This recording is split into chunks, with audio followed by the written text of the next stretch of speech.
They provide, Mr. Kinch has provided shower for the lifeguards to bathe after going in the sea, right? They used to arrive to work bringing their own containers of water in order to wash off after saving a life. So they go there, they're working to save a life, and here is Mr. Kinch, doing what he can to help them. And I'm getting to understand that Copacabana, they refused to let the guys use the shower or the bathroom. The lifeguards could not use the shower or the bathroom. It's being alleged at Copacabana, but Mr. Kinch has allowed them to do that, right?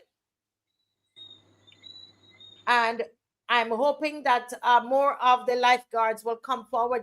Some of these people are afraid because they might be victimized, right? Yeah. But the truth is the truth, and people are talking, and I think that is important. So challenge the narratives when you hear them out there is what we're saying. Well, it's 8:02, and we're going to go right now to Mr. Murray.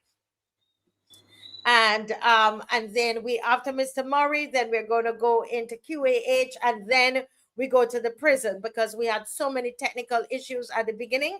But you've got to like and share. You need to hear what is happening at the prisons, guys.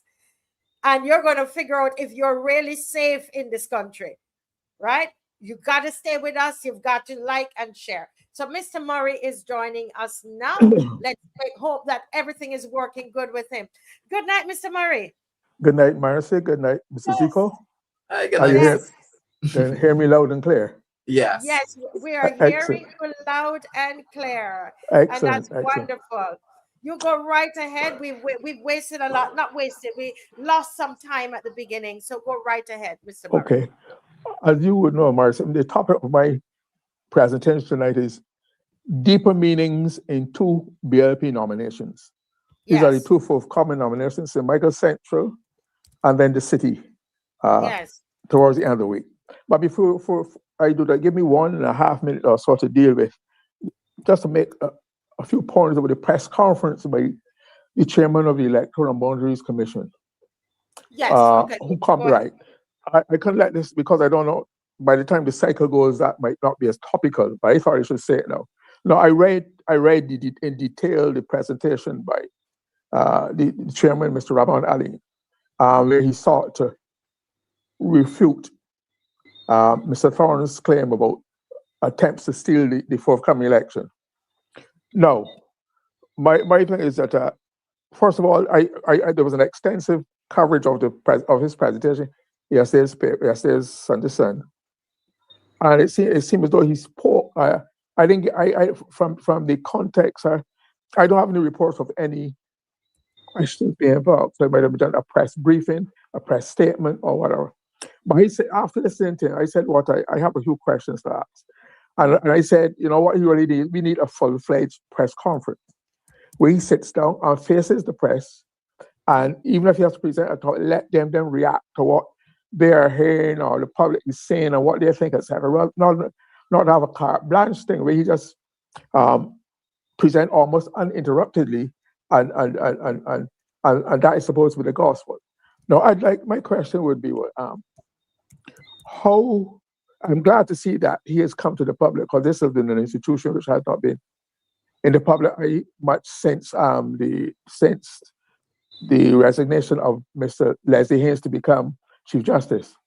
And I would like to know how many meetings the Electoral and Boundaries Commission held since Mr. Leslie Haynes left, set to go to his other post.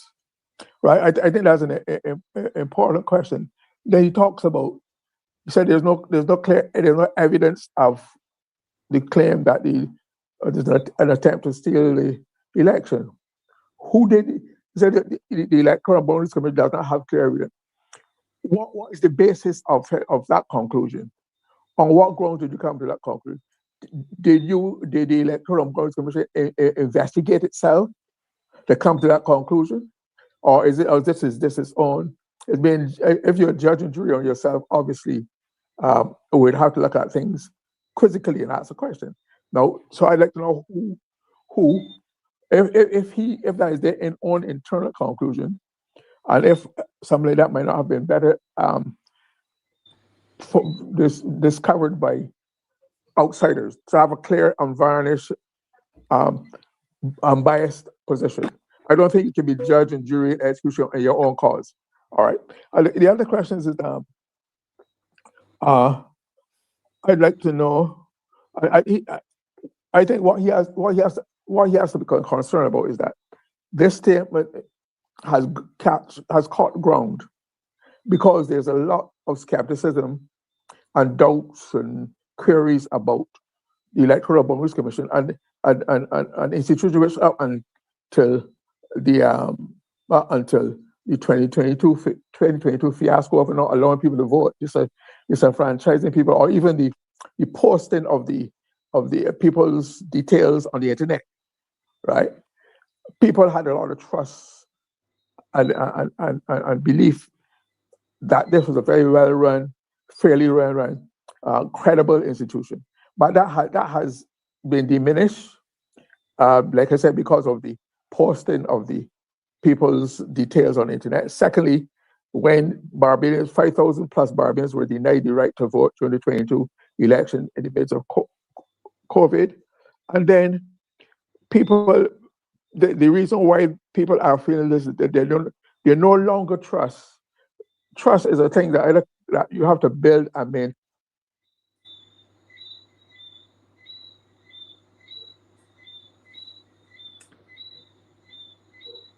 Okay, he's stuck, folks.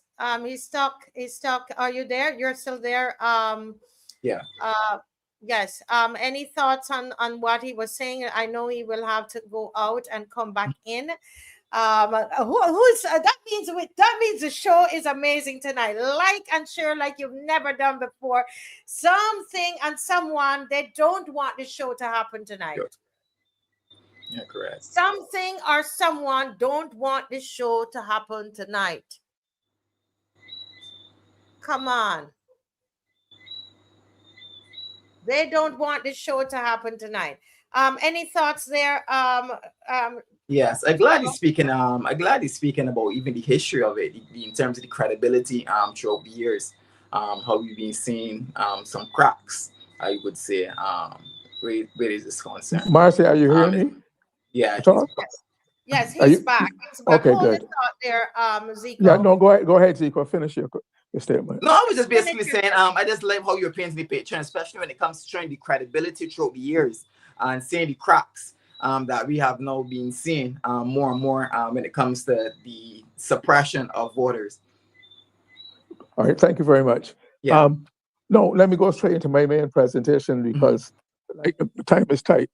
You remember last time it was on last night. Go ahead, Mr. Murray, and complete your thoughts on the Electoral Boundary Commission. I'd come to my conclusion on that because I will come back to it on another time with more information when we can give a fuller, because it's too important institution which has served us so well, has given us an outstanding reputation around the world. We send people to monitor other people's elections, so we cannot then be seen to have invalid, dubious elections on our right. You have to live beyond your own standards that you set. So yeah, last time I talked about the two. As you would know, there's a nomination on Thursday. That's right. 15th. The 15th, right, for St. Michael Central. Then there's one in the city on the 17th, which is what, Sunday coming. But you remember last time I'd mentioned that I'd try to give a context of St. Michael Central, the workings, the activities surrounding particularly Mr. Arthur Holder, who's retiring from the post as MP. And just to refresh your memory, one of the interesting things about that constituency was that St. Michael Central, that I had said that he had never seemed quite, he and the constituency never seemed to quite gel. And so therefore it was felt that he was quite vulnerable for the next election. That's why you saw so many people interested in contesting for that election on both sides, because the word was on the ground was vulnerable, and that there were a number of things that were being done to try to solidify, improve the constituency, the party standing in the constituency, and by extension, whoever the candidate is. And one of the things that stood out on word on the ground from my information is that the Christmas party, which was held a couple of weekends ago, the joint Christmas party between St. Michael Central and St. Michael Northeast. This is the Prime Minister's constituency. 4 years in consecution. It was felt that even the institution of that joint Christmas party was done in order to give to show up Mr. Holder's standing in the constituency, and therefore improve obviously the BLP standing. So therefore, and the reason why you caught people are very interested is that now St. Michael's Central, the ally for the Christmas party was St. Michael Northeast.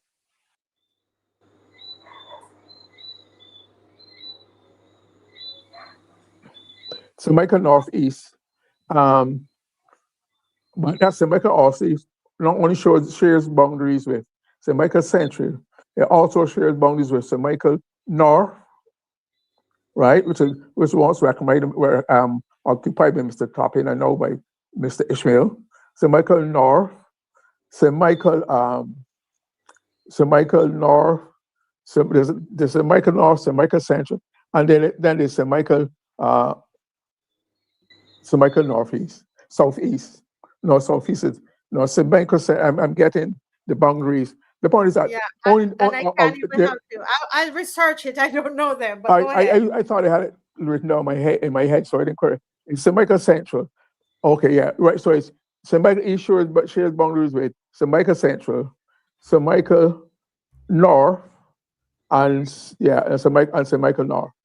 So 3. So why was only one, and St. Michael Northeast, which is Trevor Prescott. Yeah, so there are 3 of them, but only one. Even though St. Michael Northeast shares boundaries with these others, the length was only between St. Michael Northeast, the Prime Minister's constituency, and St. Michael Central, not St. Michael. The Prime Minister, St. Michael East, Northeast is Trevor Prescott. I'm trying to picture my mind.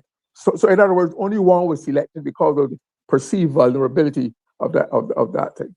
And right, you got it. So therefore, now, I think, and while it would seem this was going to be a straightforward nomination, routinely done like I was done in St. Thomas and St. Joseph, the entry of Miss Holder, Dr. Lynette Holder, changed the dynamics and changed the perception, changed the whole configuration of the constituency. And if that were not enough, because now it would now Ms. Tyra Trotman, who was migrated politically from the DLP to the BLP, would now have a contest on her hands. Mm-hmm. And that whole situation was further compounded by the entry of Mr. Ronald Toppin, where all you must have seen photographs shared around with him working on her behalf. Photograph him. No, that is a significant. That something has to be worked. Mr. Ronald Toppin is no fly-by-night MP. He was a long-standing MP in St. Michael North. Yes. Retired, but the point is that, and the thing about him, one of the reasons it seems, and I'm told, would have motivated his assistants to Ms. Dr. Lynette Holder, who's entering rather late, remind me that I talk about that in its own right, was that Mr. Holder, Mr. Toppin is a true blue BLPite. He feels that people who should come work their way up, earn their spurs, sweat, and build the party, and grow and earn your elevation in the party. So he would have been offended by somebody, by Dr. Holder or somebody who might have had interest or deserving. I mean, you have Tyra Trotman is a young attorney, 22, 23 in that region. But there's a league of young socialists of the same age, or around the same age, who themselves have paid their dues with the BLP and who thought that they would have been given a chance to compete because of the work they put in. That they've been skipped over, overtaken by somebody who had been an outsider, a rank outsider, and a vocal rank outsider for some time, and that would have rankled Mr. Toppin, and therefore his entry is no surprise because he feels he has to depend on that, and Mr. Toppin likes hard work. He had a reputation of being probably the hardest working MP who canvassed. He never stopped visiting his constituents. I have family living in his constituency. And even though that house was regards to BLP, he would see them often. And they would tell him, don't come. He said, no, I have to come and make sure. He always checked. The only person who probably has close to him now is Ian Goodinegel. He serves the constituency. So therefore, he would have felt that service and should be rewarded. And therefore, that's why he would have come to Miss Linda Holder's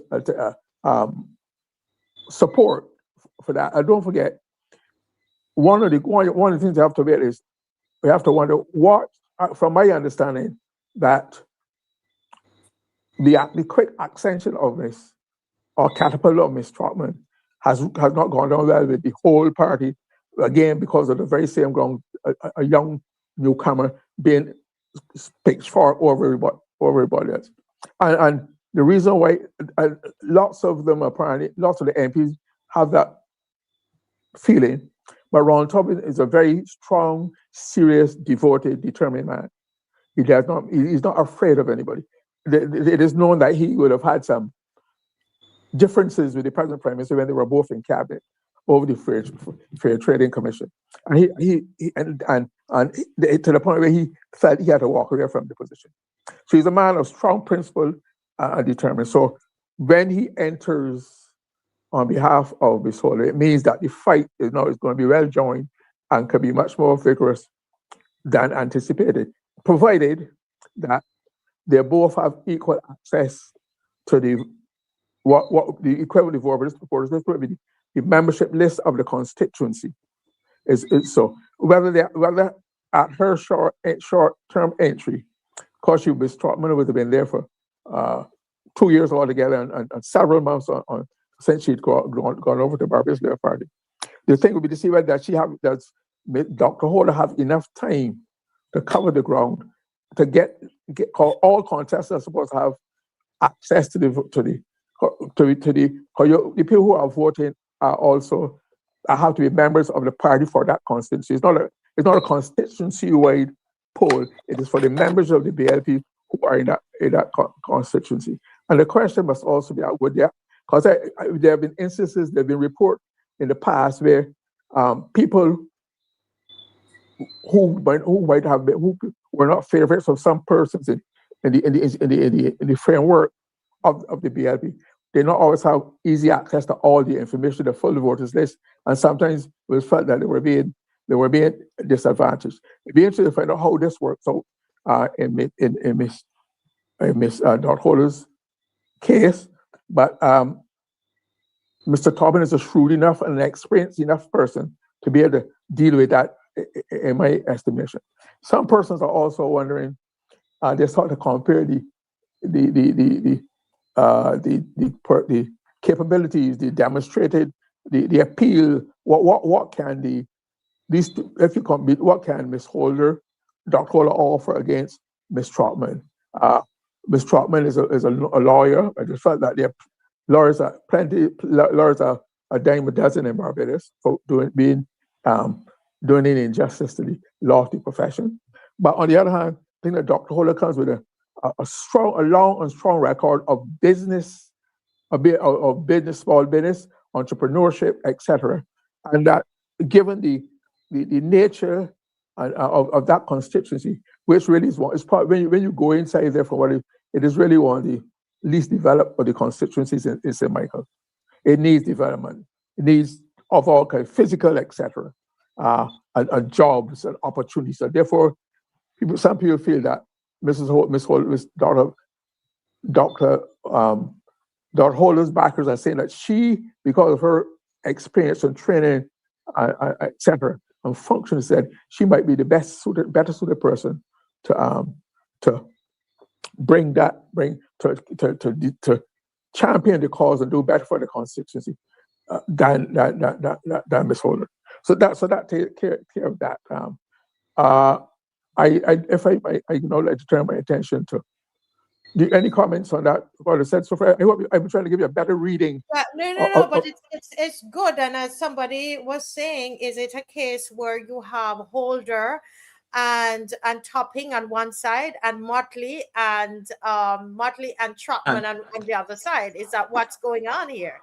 But there's more to that. I am told that at least one other MP has committed himself to also working with Dr. Holder. Really? Right? Yeah. Oh, yeah. So it's not only Topping. One is sitting MPs. I'm told. You're right. Has probably started by now. Has committed to working because this person then has had some issues with the hierarchy of the party, and they feel that Ms. Holder would be unfair, and therefore they themselves have to pitch in and fight that cause, and are not afraid to take on the establishment of the party. Yeah. So we should watch that carefully. Yes, and the last comment I'll make on this is Lynette Holder, somebody saying, has some fantastic ideas that can be useful in building out entrepreneurship in her constituency and wider Barbados. And this person is saying that they favor her over Tyra. Okay, all right. So, but that fits into what some of her supporters have been saying.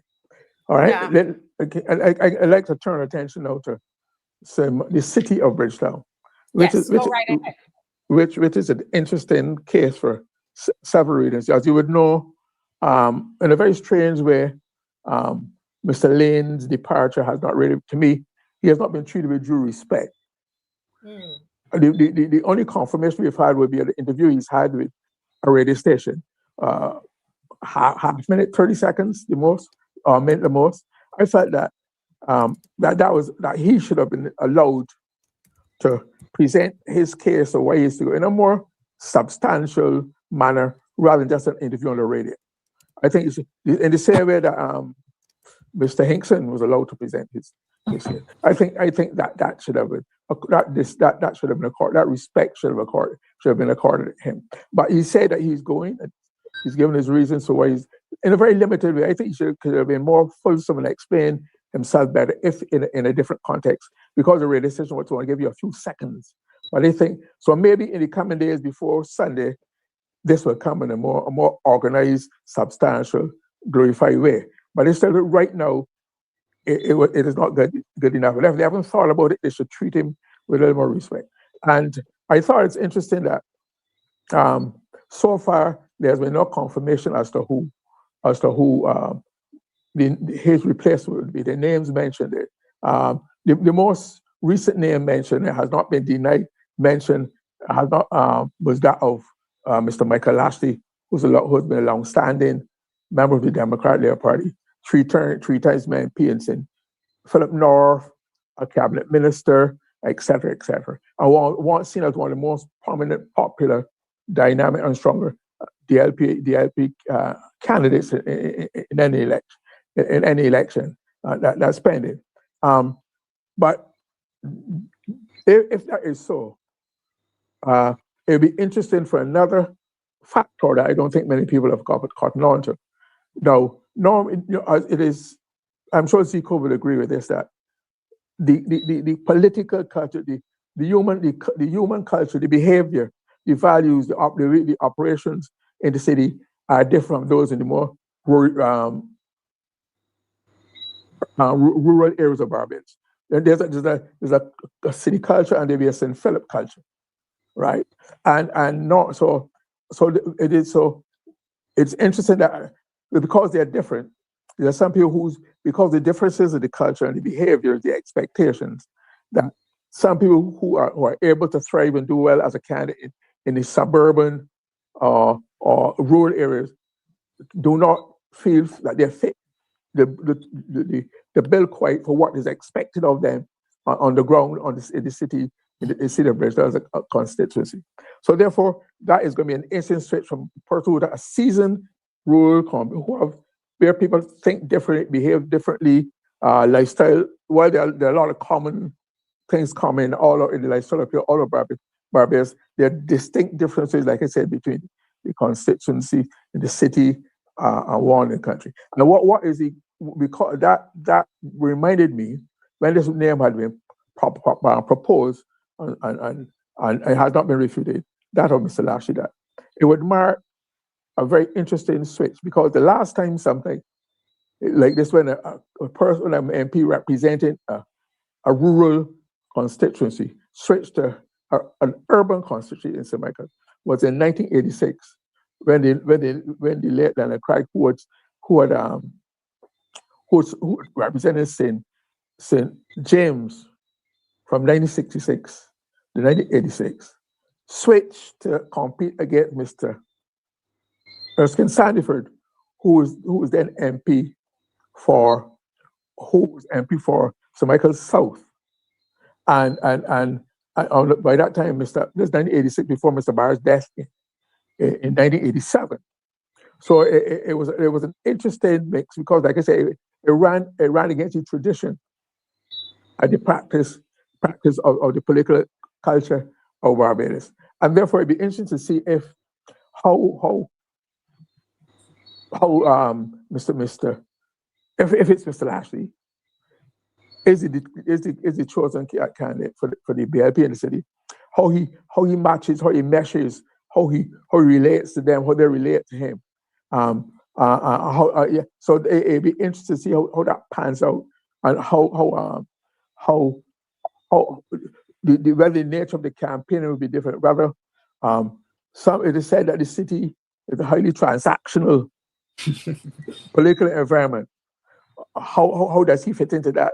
Where people in the more rural areas, one of the distinctions between rural life still and urban or city life is that there's still a more air of independence, and people stand on their own feet in a rural constituency, rural parish of the Barbados, than there is in the city, where the life, the values, the opportunities. One part of the independence is that most people have a piece of ground, their own house, and that is not readily available in the city. So the contrast of the configuration, the sociology and lifestyle are different. Now, how would that switch work out? And that's what therefore make it for an interesting match. All things being equal, should that come about? I think therefore that while the two nominations will come about, I think we're interested to see whether they will have the same glamour and flash and flare as the almost coronations in St. Thomas and St. Joseph, etc. Because the BLP knows how to do it well. They're much more heavily endowed, obviously, with resources, human and personal and financial. I mean, almost every nomination now has their T-shirts that come out. The styles and the designs change, and T-shirts are not cheap. So when you see that kind of lifestyle, when you see that kind of method of campaigning, it would have implications for what will happen both in St. Michael Central, which is part of the St. Michael fix-up, and also St. Philip coming for the city. I don't know if it made much sense to you, but I thought that's an interesting contrast that many people. A whole lot of sense, and I know that once you're finished there, and we're at 8:30, we can spend another 5 minutes just discussing it because we talked about the Electoral Boundaries Commission, which is so important. I know Zico has some comments to make because you were part. Can I say that you say your piece, Zico? Yeah, you're correct. I was part of Corey Lane's campaign for the last elections. I worked heavily in the city with Corey in terms of whether with speeches, etc., canvassing, going to introducing him to, the shopkeepers, and what you were saying is totally correct when it comes to the contrast between the urban and the rural communities. Having that charisma, the personality, the wants, the needs, the expectations between the two, it's totally different. The expectations somebody would in the rural areas is going to be totally different than somebody in the urban communities. They're gonna want more jobs, more expectations for housing and stuff along those kind of lines. Well, in the rural areas, they're more independent and they're, as you said, they stand on their feet a little bit more. So they're much more needy in certain areas. Also having that personality and those social skills as well to be able to interact with those people is very, very important. So you hit that nail right on the head with the Tyra on the Tyra situation. I just believe that you're looking at it in terms of popularity. I believe that she just having her there in general, don't think have anything to do with leadership, who has the best ideas, who have the best policies or direction for the community. But I just think is that you just haven't heard it, and she was a farmer then. Is a statement in itself, and that she being young is also a statement, and a female is also a statement. I just believe it's a publicity stunt. It is just a personality contest, and that is just what it is. I don't think it's anything in terms of merit. I don't think it has anything to do with she being qualified or anything along those lines. I commend her from in terms of her career choice and what she's done within her personal life, but I don't think it has anything to do with her merit and leadership capabilities and what she can do for the community. I just think it has all to do with this personality and popularity, and she just reaching the younger demographic. Marcia, I'd just like to say that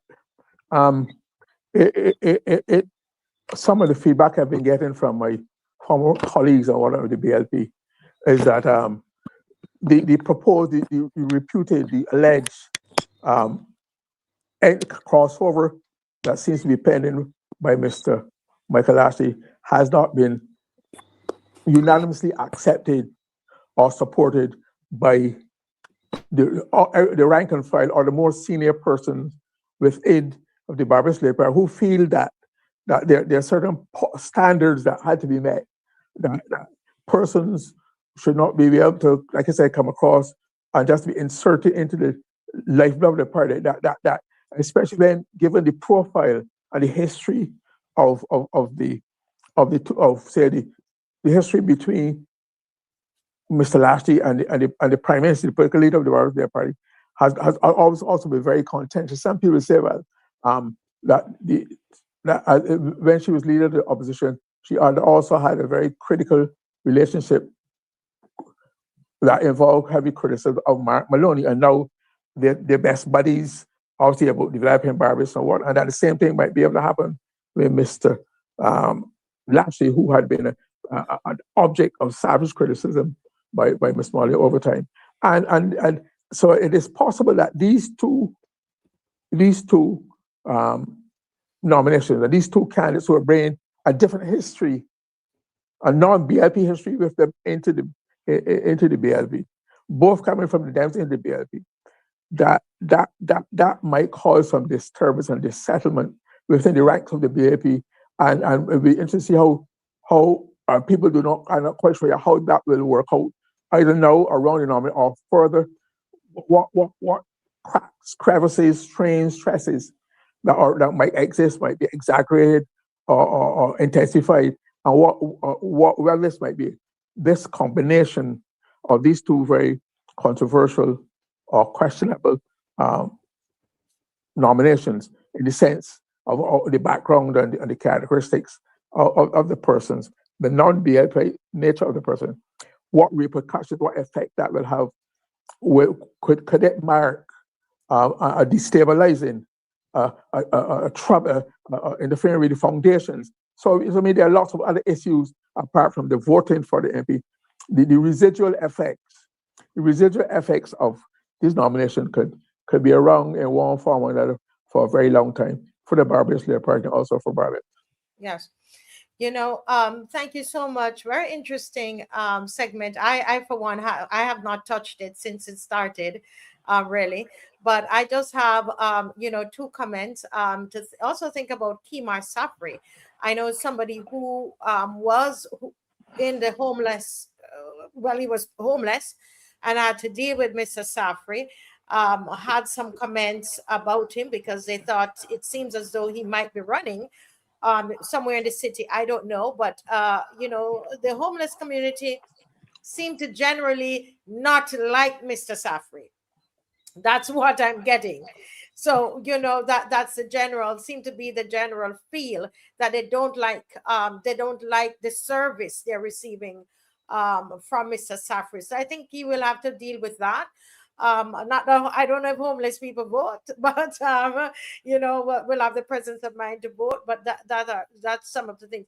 But also in the city, from what I know, guys, is that in the city you have to be able to shell out a lot of money. In the city is where you see the bag, like a whole bag of cash comes for people to you have to shell that out at on election day or day before election. So there are lots of dynamics there, and that's coming out of the needy, the city being needy. Well, appears that way. Zico, any comments about that? Any general comments? Definitely correct. As I said, it worked a lot in the city, especially when it came to where BLP was concerned, and it's definitely the need is totally different when it comes to opportunities, money at hand, bravery. Those things are the reality when it comes to the city, and it's different than in rural areas. Most people's not gonna come and tell you, well, you gotta give me a little something to put in my pocket. That's just the reality of it. And having somebody with the means to do it is very important when it comes to running in the city as well, or even having somebody that seems to have the likeness to do it is very important when it comes to running in the city as well. So I think it's going to be very interesting. I think it's going to be very, very, very interesting. And there's nobody that could just come in the city and just run if you're looking to handle something, whether it's a drink, whether it's $100, whether it's a $270, a pair of shoes, something you have to be able to give the people in the city if you're looking for the votes. And anybody who looking to contest within the city, they knows it and they know what the games they have to play. Yeah. The last thing I say, Mr. Murray, having, I live in St. Philip, just to say generally, and I'm making a general comment, that I know that you are making both you and Zico, you're making the distinction between the city and the country. And they would say, I live in the country, right, Mr. Murray? But I want to say, too, that there are, there are gangs here in St. Philip. We know one of the famous ones. And, there was a time when Lord Evil moved to St. Philip, and Bounty was in St. Philip. And all of these things happen. And it has been known that politicians, and I'm speaking generally, in St. Philip, that they were dealing with gang members. I have pictures. Let me just turn Zico's mic off. I have videos of politicians dealing with the 6 and the 7s in St. Philip. And so this connection with politicians and gangs and giving out loads of money, I have those stories. I have spoken to people who were involved in those, and who claim or alleging that they were involved in those kinds of activities. So that kind of thing happens. So it's easy. I think it's easy for someone to take a politician from St. Philip and put them in the city, because some, not all, some of those dynamics, still happen here in, I know for sure, I'm telling you, in St. Philip. Mr. Murray, you wanted to say something on that? No, well, I was speaking because of my familiarity with the historical, political culture of what the parents of. But I was generalizing. I don't have that kind of intimate knowledge that you have, so I cannot speak specifically. I was just speaking generally what had been the general traditional pattern between. I mean, the changes as Barbados has developed and become more urbanized, and the distinction between country and town already have a lot. There are very few distinctions. The people enjoy the same lifestyle, facilities, basically, except for some exceptions, you know. So therefore, so I was dealing with what I know generally, what I've observed, what I've read about, what I've written Yes. about, and what. So I think that I just remember that each election takes on, each campaign takes on its own personality, its own vibes, its own issues. You can't really predict exactly what will happen or who will play what will come out to be the major issue or not. It is something organic and spontaneous very often. That it's like some artists who produce a record, they have 10 songs and say, well, this one is going to be the A song, and then they turn out an obscure song which nobody might be the hit of the album. So it's really, you're dealing with human nature, human choices, Yes. and therefore it is something that one has to wait and see to the final outcome. Yes, most definitely. But lots of I'm hearing where people are calling after an election and say, where is the money? Because they would have doled out money and they promised money, those kinds of things, and happen right here in St. Philip. And so sometimes you have to watch how they're moving these people around, because they want a certain effect, and they believe that some of these people that they're moving around, that they have the expertise and the understanding and the experience in passing that money, and the connection with the votes and the criminal element. There's some people that they might believe have that ability to do that, so they move people around to suit, but that's not for another time. Mr. Murray, and I think Zico is having some challenges. I'm not seeing him. Okay. But I want to go into the QEH. You were saying something, Mr. Murray. I'm hearing No, you. no, I was asking if you wanted me to fill in, but you go ahead and raise your issue, and I will try to respond to it if I can. Yes. We will work to suit, because Zico, I know he wanted to talk with us about some of the QEH horror stories. Well, Mr. Murray, you were in media, and you're a politician, but you were also in media. And yesterday we saw a press statement. I don't know if Dave can put up that press statement. We won't have to play it, from the QEH. And that press statement, I want Dave to put that up. And then if right after that, if we can find Dave, there was a woman, a Barbadian woman, wonderful woman, who she shared, I know you would have seen that, Mr. Murray, she shared her experience of what she saw and the impact that it had on her. And coming out of that, we saw a press statement. I'm not sure if the press statement came out that very night, but I was receiving it in my inbox after it was put out. Somebody can correct me. Was it out before or what? Right? Okay, Zico is back.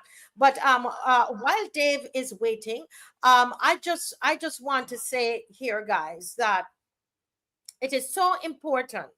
And again, this is the second or the third press statement we are reviewing for the night, because the media is not doing what they're supposed to do.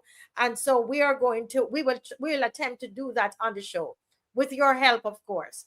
All right. So Mr. Murray talking about the EBC press statement. We talked earlier, Zico, about the press statement that was put out about Sabi by the Minister of Housing and Lands.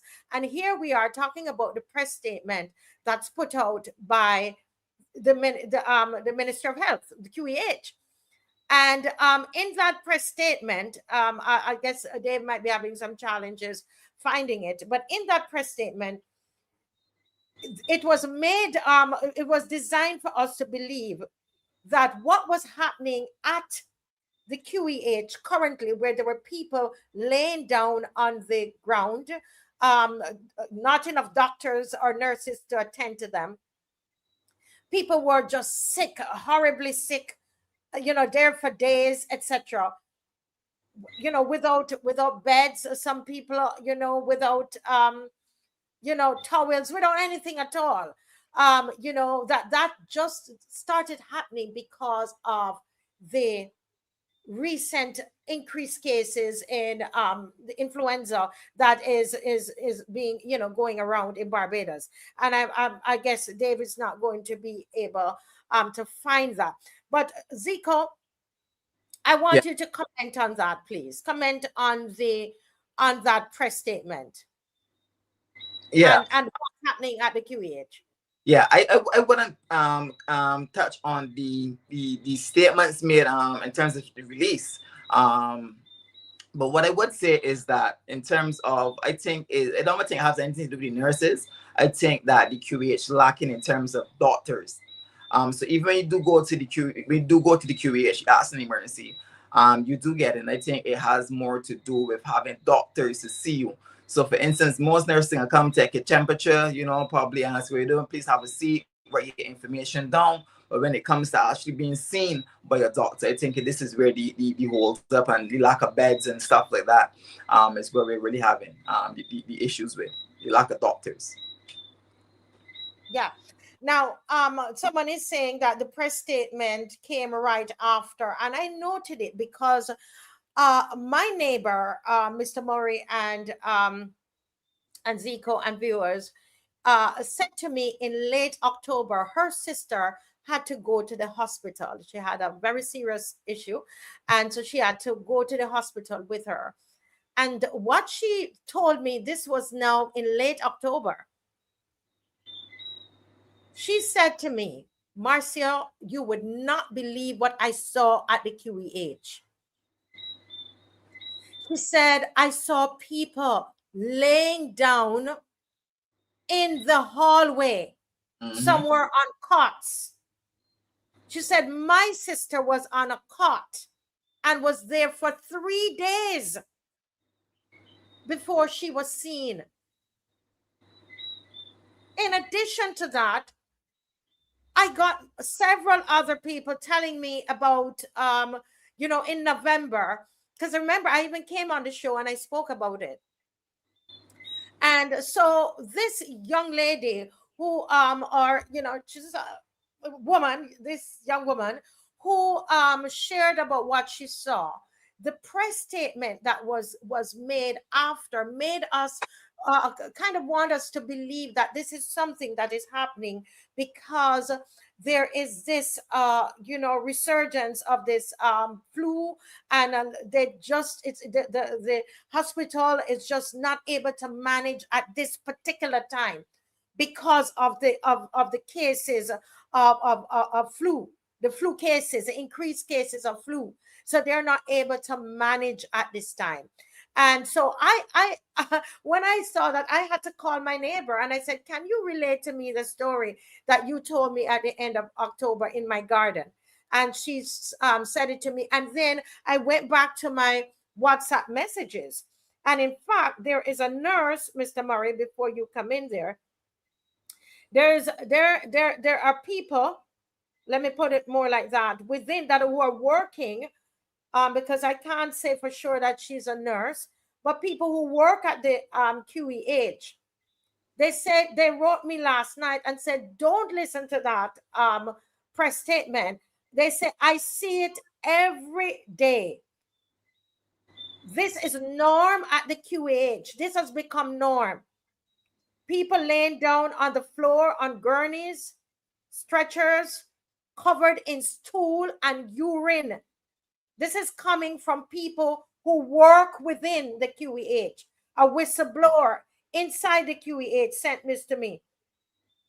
This is the norm every day at QEH. I witnessed it in July, August, and September of 2024. That means my neighbor was not lying.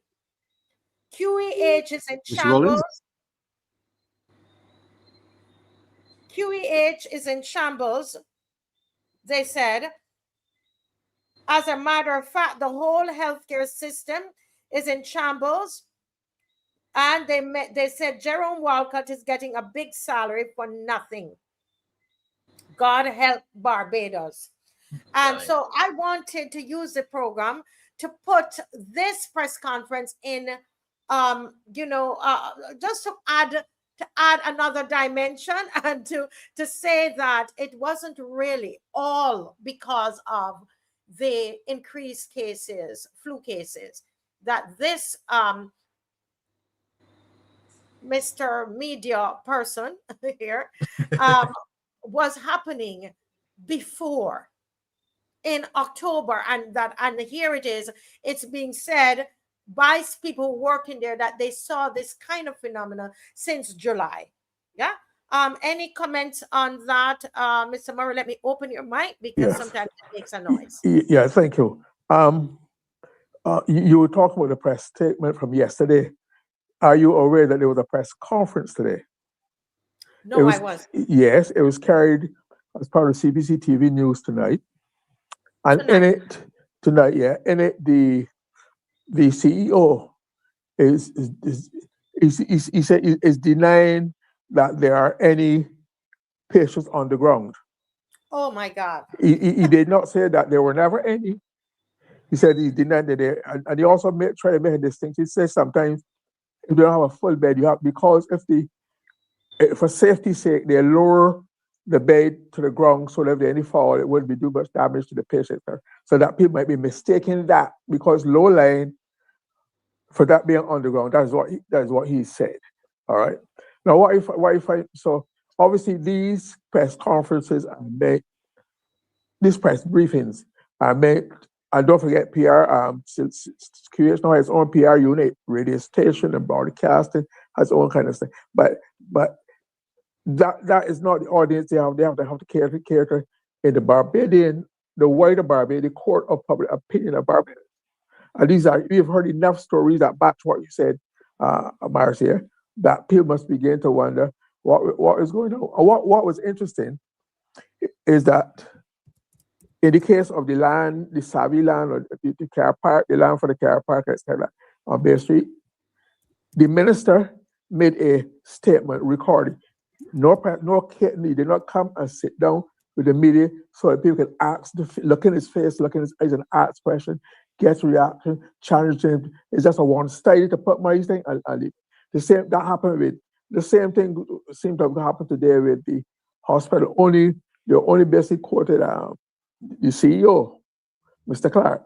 And one of the interesting things too is that the chairmanship of the QEH, what has fallen is the new pattern by this government where chairmen, etc., even are not allowed and don't speak, don't come to the public. They have responsibility by law. They get paid an allowance out of taxpayers' money, but there's no accountability directly. So it's through the minister or none at all. So I understand there's a change. There's been a new chairman at the QEH. I've never seen. I think I saw him in a picture, but his name has never been formally announced unless they put it on the government site, on the parliament website. But I think it should come directly to the public. But they're carefully crafting their own narrative, try to project as positive, as correct an outlook for the QEH to convince them things are getting better. But it is not always matching the narrative that people are concrete into their lives, and which have to tell fellow citizens what part of what is going on at the QEH. So I think they have a long way to go, and the final analysis is already to have to do A&E, it's already to have to do equipment, but the culture, if you buy all this new equipment, new buildings, new facilities, top of the art, state of the art equipment, but if the culture, the values, the attitudes, the practices, the behaviors of the people who have to man the same equipment, if that does not improve and change, modernize, etc., you will always be getting a repetition of the past. So it's not. So you have to. There's a man called Drucker, a management specialist. He has a saying that he says, culture eats policy, culture eats policy tactics for breakfast, for lunch. In other words, whatever you do, whatever an outsider comes, maybe this is what Mr. Clark should learn. He's an outsider, coming by. He has to come and change the culture. Otherwise, the culture will consume or frustrate the people because of their custom behavior. No, unless there's a deliberate program to gradually change people's cultures and practices towards themselves, to their fellow professionals, to the public, it will not. We will just go around in circles. You'll be recycling dissatisfaction, inefficiencies, and whatnot. So they have to take another look and stop looking so much at the PR. If you're doing well in the hospital, if you're improving, it will get out. You don't have to word of mouth is still the most effective way of conveying any message in the world.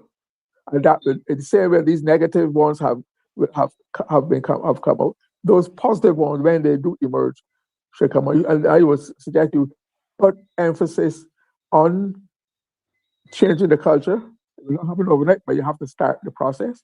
Also, let the chairman come and carry somebody away. So far, the only person who's been speaking directly to the press largely has been Mr. Clark. Right? So I'm saying that they need a change in tactics and approach and policy and what. Mm-hmm. Yeah.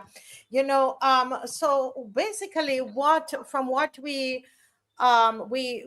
they're trying to say then, are they trying to tell us that this Barbadian woman who went to the hospital is telling us lies? Is that what they're saying? Are they saying to me that my neighbor who called me, I don't want to play her voice note because she didn't give me permission to play it, where her sister was on the ground and she saw others there on a cot or laying down on something on the floor? You're telling me that those did not happen? It might not happen every time. But remember, Marsh, remember that Mr. Clark never denied it ever happened, or it has not, or it's not going. He's saying right now, yesterday, today, that is not happening at all. And they showed you pictures of some of the corridors with people on stretchers and gurneys, etc. Nobody was on the ground. Because they cleaned it up, Mr. Murray. Okay. I mean, I admire the walls and the floors are spanking new. They're very, very impressive, very satisfactory. But they need to go beyond that. Yes. But the reality go ahead, Zico. Yes, but the reality of it is, you got a public relations officer, is for him to articulate a message and disseminate the information in a way that seems so pleasing and put the hospital in a very good light. I'm not even surprised. The reality of it is that the majority of patients do go to the hospital. We witness this every day. We see what's happening. And I continue to say this over and over. I think there's a conflict of interest inside the hospital when it comes down to the doctors. Most of them have their own private practice. And it's sometimes believe it's done deliberately so you can basically go and pay for the services outside of the QBH. When it comes to that, they say we have the nurses. Yes, we do have the nurses. I don't think the problem is in terms of the personnel when it comes to the nurses. When it comes to the equipment, such as having the beds and the resources and having doctors present, sometimes you have 2 doctors to run an entire night shift or to run an entire shift during the day. And this is where the backup comes into play, because 2 doctors is not sufficient. So you can have as much nurses can only do so much. And their job is to basically assess critical from non-critical, to see who near to death from who near to death, who can wait from who can't wait. But and that sometimes only is done by the naked eye, without true assessment. So the reality of it is that no, we don't have enough beds. We have serious problems when it comes to equipment. I was in there, and this is a true story, and I can give my own account. I frequent the QEH regularly. I have a condition. I have sickle cells. So sometimes when I do have my crisis, I go straight in to accident emergency. And it's critical. And I will never forget this. There was a guy beside me who with a gunshot wound. He was shot in his leg. I was in a bed, and they told the guy to sit in the chair. He was bleeding out. They wrapped it and told him to have a seat. I left the hospital. He was in there for a day or 2. I left the hospital. He was still in the chair. I went home only then to hear on the news that he died. His condition was he was laughing and talking and having a great grand time. And it was it was not life-threatening at the time, but the lack of attention. He did not get to see a doctor in time, and it probably worsened. And too many cases like this is happening. Too many people is going there with minor situations, which probably if they had got the due attention, they probably would have survived, or probably wouldn't have worsened. And the reality is most people, when they're going with serious issues, they're not going to come back out. Because of what? Because the lack of attention when it comes to doctors. And rather than they come out and be honest and say, you know what, I think we have a shortage when it comes to doctors and when it comes to beds. Not because, oh, we have the intake. Yes, of course, it be the intake of the flu and people rushing to the hospital and what's not, having, you know, the respiratory illnesses, there will be an overload. If you cannot handle it before, there's no way you can be able to handle it now. So the reality is, yes, due to the uptake and people being sick, it's an overload, but the problem always existed. And the reality of it is that people who's working there, people who go to visit, people who family members go to get treatment, and whatever the cases, we see it every single day. People sitting on the ground. Something, there's not even enough chairs in the waiting room. There's not enough chairs in the waiting room. And then if you come with somebody, they tell the person cannot come in with you because there's no room. So then if you got an illness, one about attending to you, but still you can't have somebody to take care of you until it's time for you to see a doctor or nurse. So yes, they could come out and be honest and be transparent and say, yes, well, the reality is that we have some challenges and we're trying to deal with these challenges, not because of the intake, that the recent intake in terms of this, the influenza and the respiratory illnesses that's happening right now. No, I think it's a conflict of interest. I think majority of the doctors have their own private practice and it's deliberately done so people can pay for services. Yeah. Thank you, Zico. Let's just look at this video again. And because, you know, the segment is titled, we dealt with the misleading press statement, and I'm hearing no press conference. And we want Barbadians to be able to think about what you hear, look at it, examine it, because this is election time. And even without election time, they are going to try to come and spin things. Right. You know, and we have to laugh when they show the nice, clean, everything, because she did say the walls were clean, the place is clean, but there were people on the floor. Listen to this woman here. And by the way, can I tell you this, Mr. Murray, Zico, and viewers, that there are people on Facebook, on social media, who are saying that she's being political. This woman is being political. This is what they're saying. Remember, I told you that. I told you that.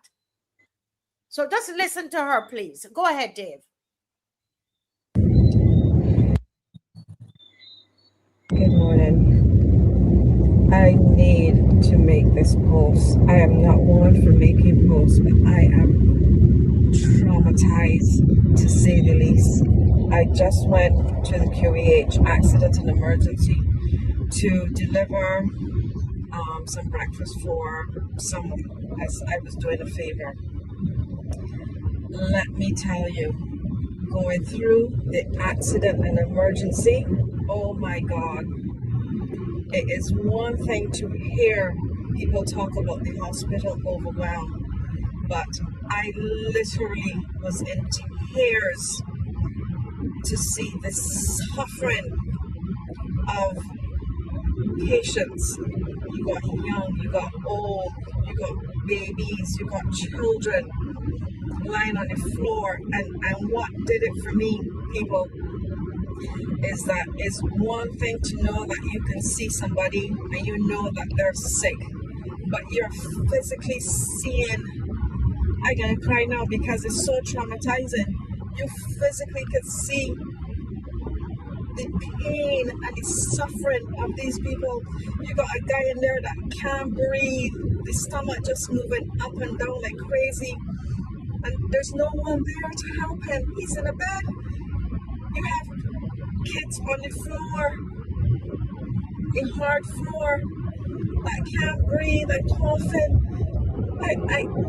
So many people are there suffering, and I feel that we have to see it to really understand how overwhelmed the hospital is, because that has so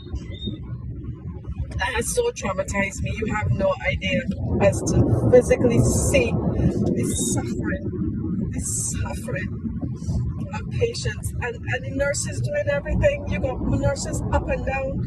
There are not enough nurses. The place looks nice, it's clean, but that you can't unsee that suffering of those patients. We have to do something. I don't know what we're gonna do. The immediate thing that I know that we should do is we have to build up an immune system. We have to wear a mask. I don't know what else. I don't know what the immediate thing is. I have no answers, but it is so traumatizing. I feel I needed to see this in order to do this post. We have to see it. We have to see it. When I've heard many times the hospital's overwhelmed, but when you physically see those patients suffering and there's no one to help them, that's a next level for me. That just did it for me. I need this fixed, because it could be my family, it could be your family, it could be your friends. I don't know, but it needs to be fixed, because I would love to unsee what I saw this morning. That was way too much for me. But the security was pleasant. The nurses, I can see they were pleasant, but they need help. They need help. They need help. It was like you were in a war zone. That's all I could explain. It was like you were too much suffering. I don't know how we can have a top of the line airport, a top of the line port, and our hospital. It doesn't look bad, but they need help. They need help. I can't say nothing else. Yes. Sorry to have to put us through that again, because a lot of us saw it already, but I wanted you to hear it again and to compare it to what we would have heard from the press statement, and also from the press, what we saw from the press conference, just to put it all together. Go ahead, Mr. Murray. Yeah, Zico made the point in a little more detail than I said.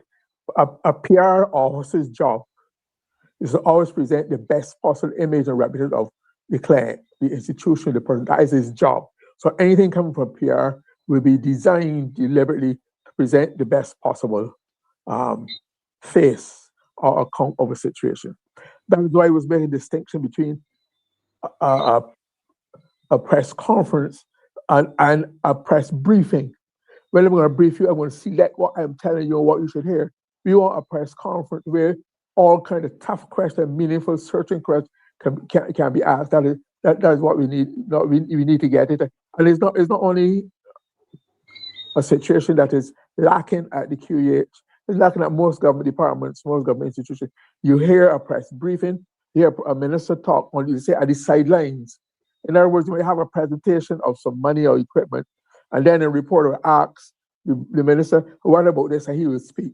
But nobody's holding press conferences to deal with things face critical questions, probing on behalf of the people, things that the people want to find out about. That is not forthcoming. On the other hand, I think that just like the weather, and a lot of rain in a short period of time will overwhelm the drainage of Barbados or most places, because you can't have unlimited capacity. So to say that the QEH is overwhelmed or has been overwhelmed or at times overwhelmed is not unique to Barbados, because if there's a war, if there's an accident, where increased demand at a short time is put on existing facilities, it will call a backlog and cause a critical situation. But on the other hand, a very senior doctor told me that when they were building not this the previous A&E, they were advised, why don't we build not just an accident and emergency, why don't we build a trauma center? Well, they were supposed to make a distinction between a trauma center. A trauma center will do if there's shootings and that kind of gang activity, where those people go straight into that center But what happens in the absence of trauma center? Why you understand? The A&E has to perform that role. So all the services and the personnel, etc., should be dealing with the A&E, the Accident and Emergency Department, then have to be sidetracked to go in to take care of the trauma cases, the murders and the gunshots and the choppers and that kind. So and that they said that already they're now paying the price for that shortness of vision. Maybe they thought that Barbados would never have to need it, but the point is you have to think the possibilities for the future. And that is a major problem. One of the major problems that anything that goes out of the routine will call a backup, a disruption, of overwhelm, and cause a possible overwhelming of the system. Maybe Zico talks about the equipment, the nurse talk about the equipment, the nurses train. Maybe what they need is management. Maybe need not just to say, you probably need a wholesale management who will come and hold your hospital by the scruff and do the things that are necessary to make it happen. Because it really, really is a people of my generation. It's a time when the QEH was regarded one of the top, possibly the top hospital in this part of the region. The QEH and our health system in general, we were proud of it. Just like we once were of our roads, just like we once were of our education system, just like we once were of housing. And the mistake this government is making, that those are four critical areas of life: infrastructure, roads, etc., housing, health, education, apart from employment. But those are the services which indicate the quality of life of a country. And those things which we held, which we are very proud of, which we boasted about, which we are admired for, which people come and emulate us, are now themselves in a state of serious decline, chronic decline. It's like you are seeing these cricket things going through the same phase.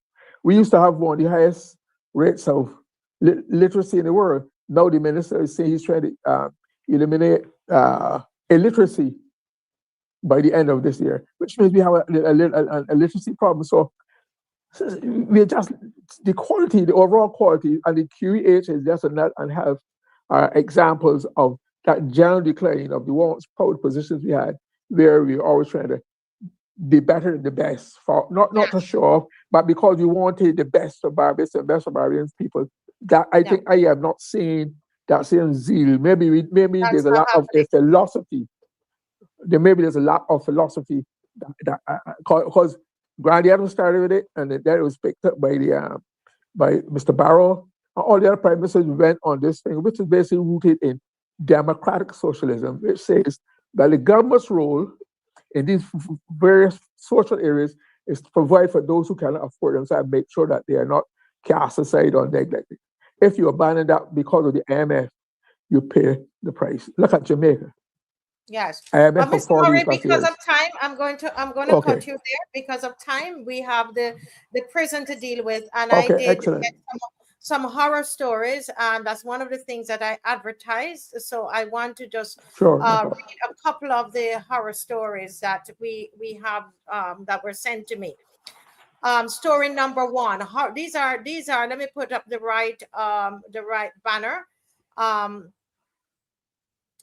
the screen at this time, and then when I'm finished, then Dave would play this statement from the Democratic Labour Party concerning the hospital issues. Okay, all right. So QEH horror stories number one. Story number one, and I did see some of your stories in the comment section. If you want to send me your stories, write the stories to me and send them, and we're compiling these stories, okay? Because they want to tell us that the people are lying.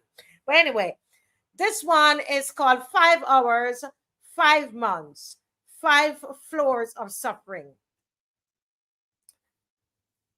A client was originally scheduled for a medical procedure at the Queen Elizabeth Hospital on Tuesday, January 5th, 2026. On Monday, January 4th, hospital staff called to reschedule the procedure to Friday, January 9th at 8:30 a.m. But listen, she arrived at 8:25 a.m. on the Tuesday. She sat in a chair for 5 hours and 15 minutes.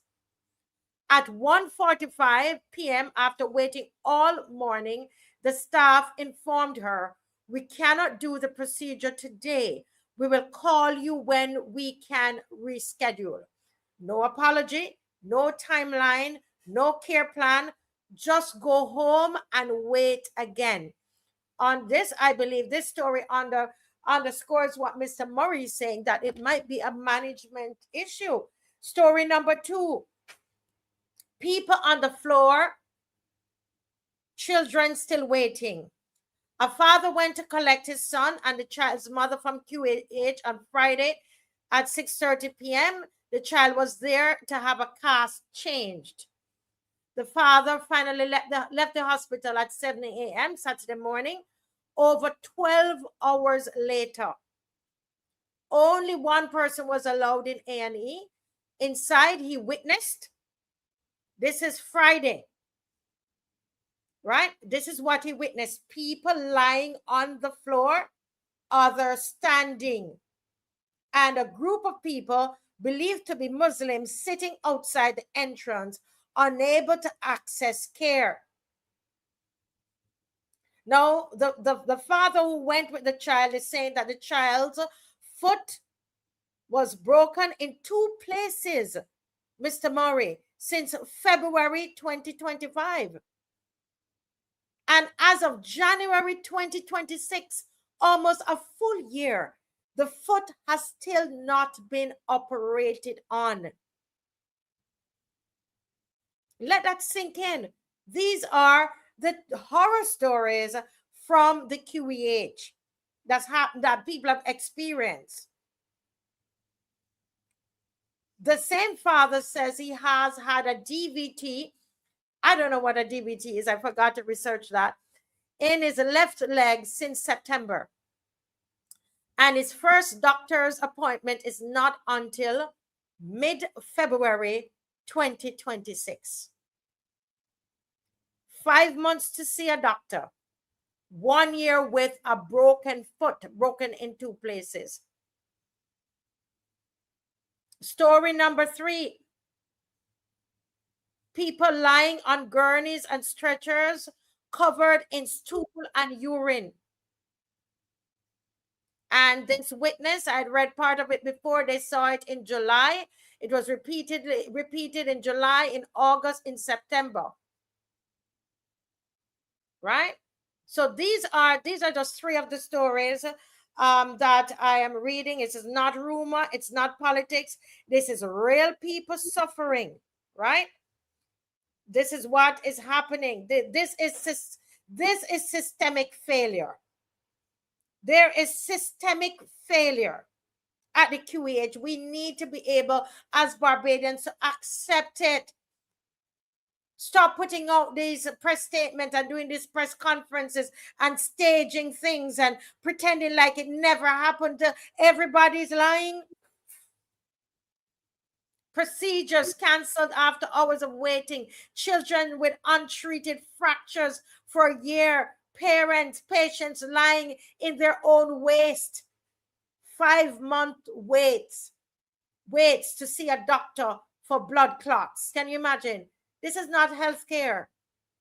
This is what you call institutional neglect. And we're going to keep bringing the horror stories. If they don't want to bring it, we're going to bring the horror stories to you. Mr. Murray. Yeah, I was listening to more for you from the prisons. Yeah, you gotten that yet? Yes, we're going to go to that. I'm completing the segment Okay. on the age, and then I'm going to go to that. Yeah, because I have a comment to make related to that because of others. Yes. Okay. Yeah, hold that and let's Right. finish it. Dave, can you play the statement? Play the statement for me, please.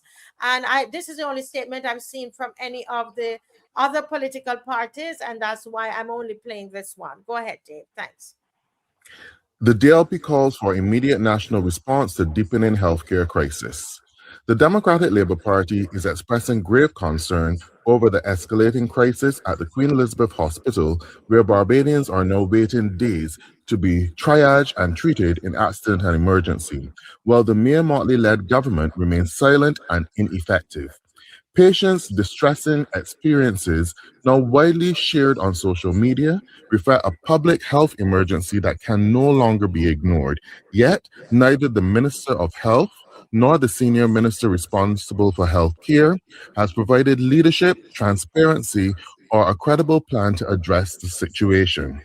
Barbados' only trauma-capable public hospital is now under unsustainable strain due to a surge in violent crime and serious accidents, rising influenza and respiratory illness cases, chronic shortages in medical staff, funding, supplies, and medication.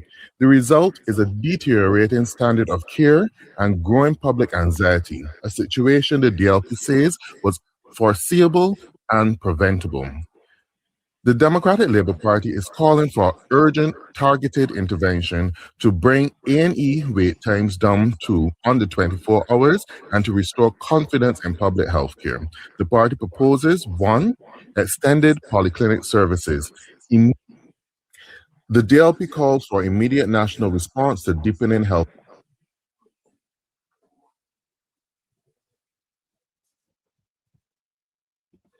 Okay. All right. So that was the statement. And if there's a statement or anything else out there from any of the other political parties, somebody can actually send that to me. But I'm going to move right on to the prison service. Guys, stay with us. You know, Mr. Murray, things are happening. You would have been on the show at the end of as we were closing out Christmas. You remember the fire service. They contacted me, and here it is. We have whistleblowers within the prison service, and they are reaching out to me to say, I heard you on about the fire service. Can you speak on our behalf? And so I just want to, I want us to take the time and just to listen up, folks. Listen up, okay? I'm trying to Mr. Murray, you had something to say on the prison service, or you're going to wait till I'm finished?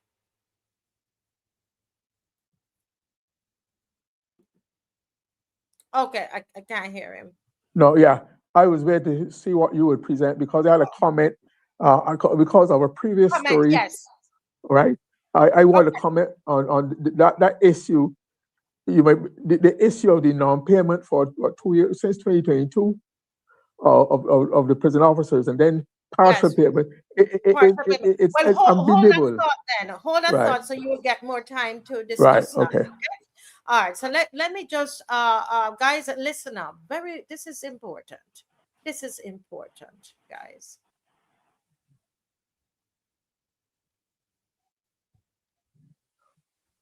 Just want to make sure.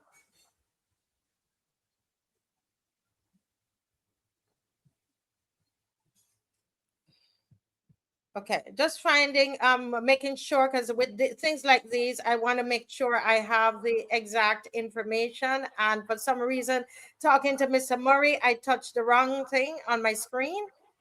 And I have notes, and just bear with me, guys. Sure. While I try to find my place here.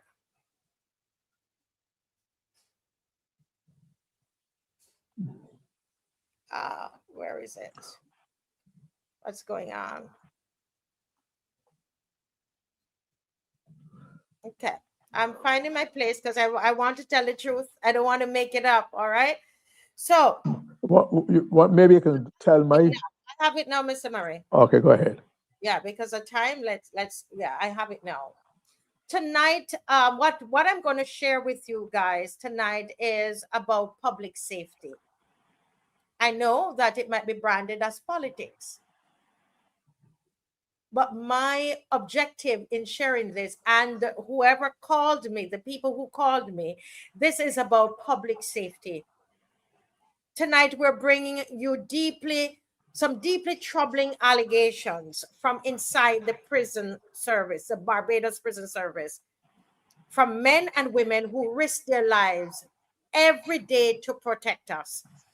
And we're going to see if after tonight, they are going to choose to come out and give a press conference on this. Okay? They've asked that their identities be protected.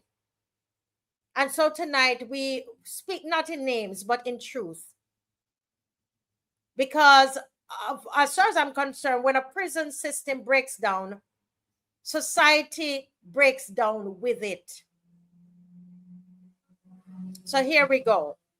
The first issue, leadership fracture. Prison officers are alleging that the senior leadership team is fractured, currently fractured. They're saying that the superintendent does not meet with the assistant superintendents or the chief officer. The very people who are supposed to form the backbone of the prison management, they are not meeting. Instead, it is being alleged that the superintendent at the prison is meeting with junior officers. So he's bypassing the others and is meeting with junior officers, right? They're the ones who are invited to meetings. Decisions are made there, and then, alas, those decisions are undone because you have now the assistant superintendents and the chief officer not included in the meeting. Decisions are being made with junior officers. So then confusion occurs because they come and they undo what the decisions that were made. One senior officer gives an instruction, and later what might happen now is the superintendent, they're saying, reverses it. So officers no longer know who is in charge. Who is in charge? Whose instructions matter? We're talking about the Barbados Prison Service. I tell you, this is about public safety. Whose authority should be respected? That confusion, I am saying to us Barbados, has consequences, because discipline inside a prison is not optional.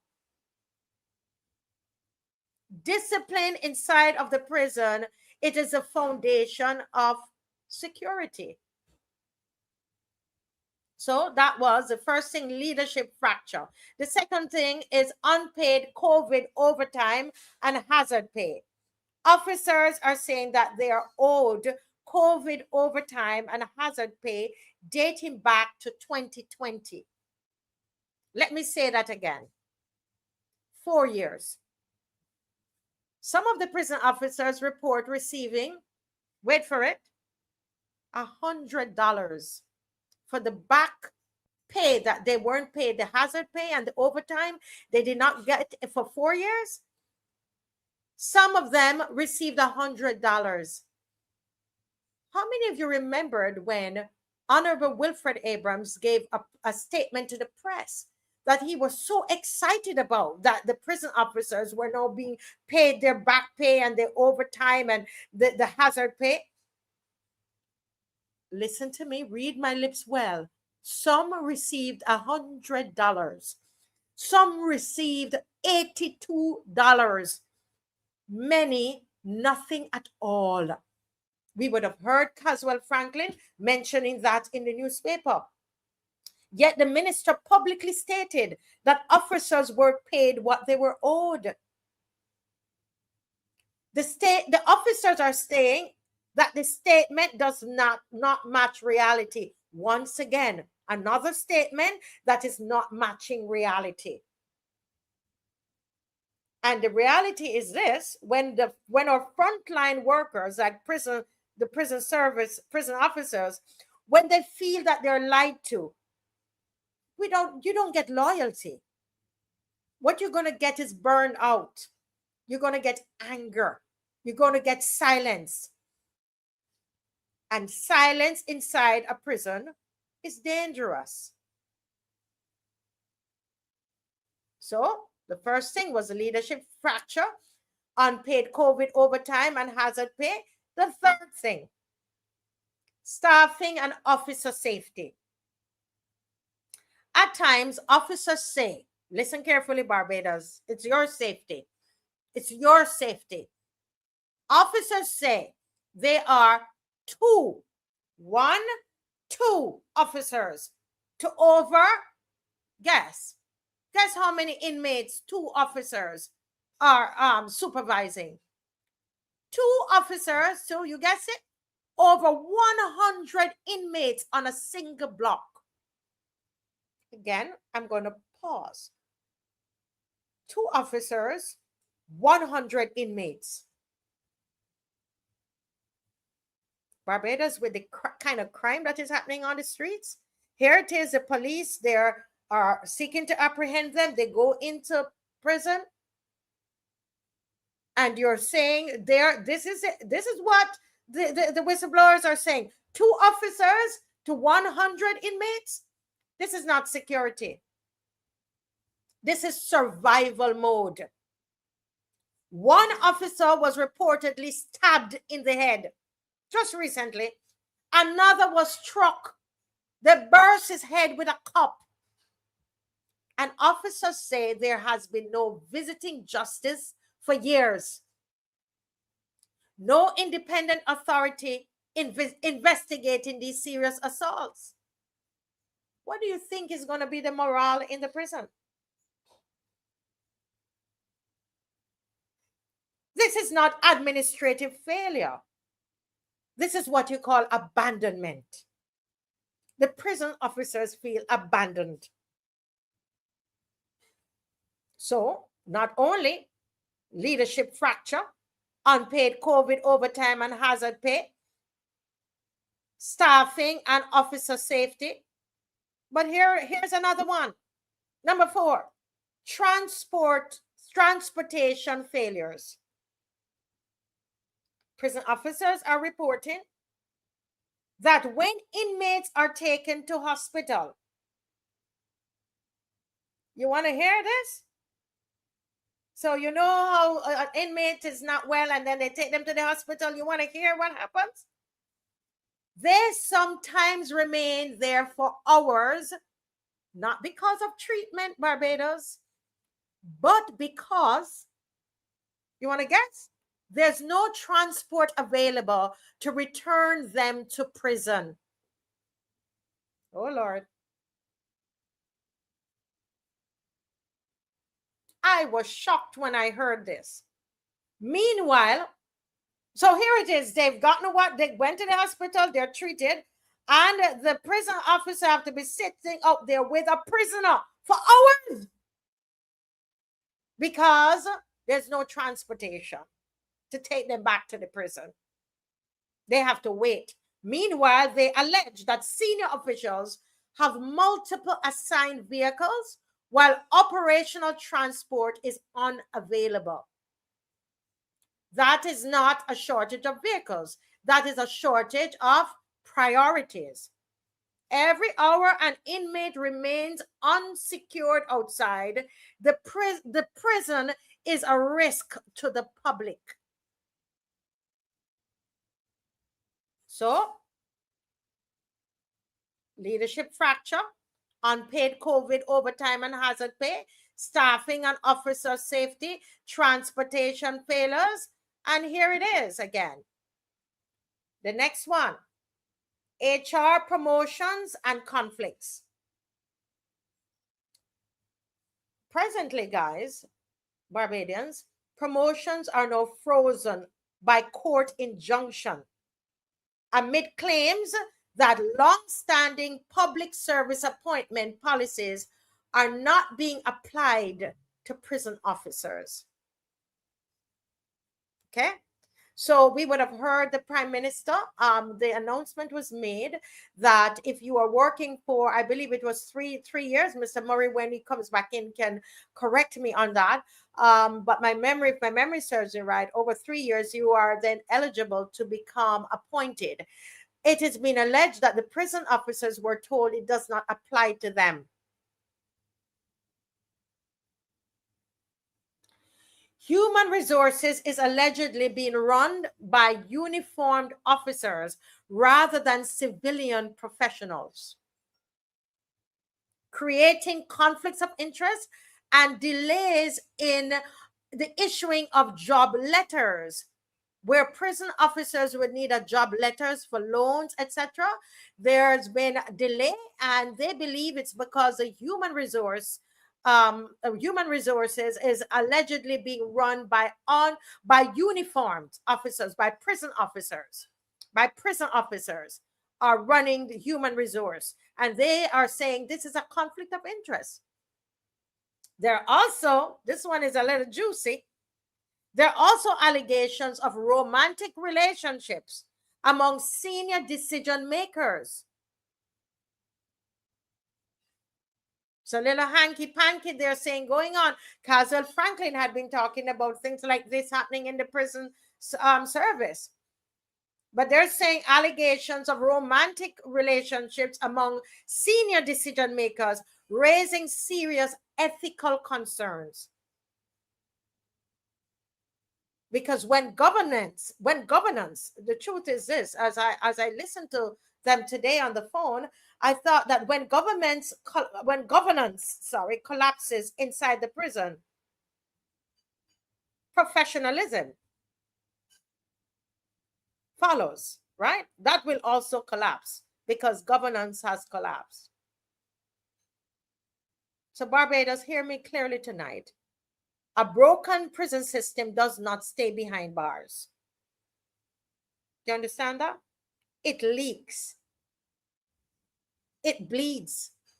It reaches into our streets, in our hospitals, in our courts, and our families.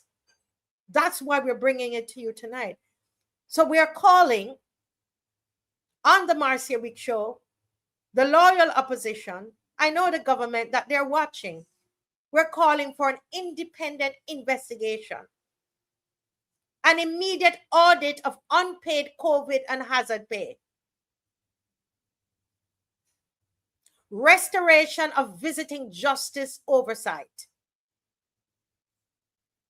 We're calling for civilian HR management inside the prison service, and a parliamentary inquiry into staffing and security. Why? Why are we calling for these things? Because if our prison collapses, society is next. This is serious, people. Very, very, very serious. Very serious. Over to you, Mr. Murray. Thank you, Marcia. The reason why I was eager to talk about this is that I was horrified myself when I read in the newspaper this big, grandiose statement about the prison officers being paid their COVID money.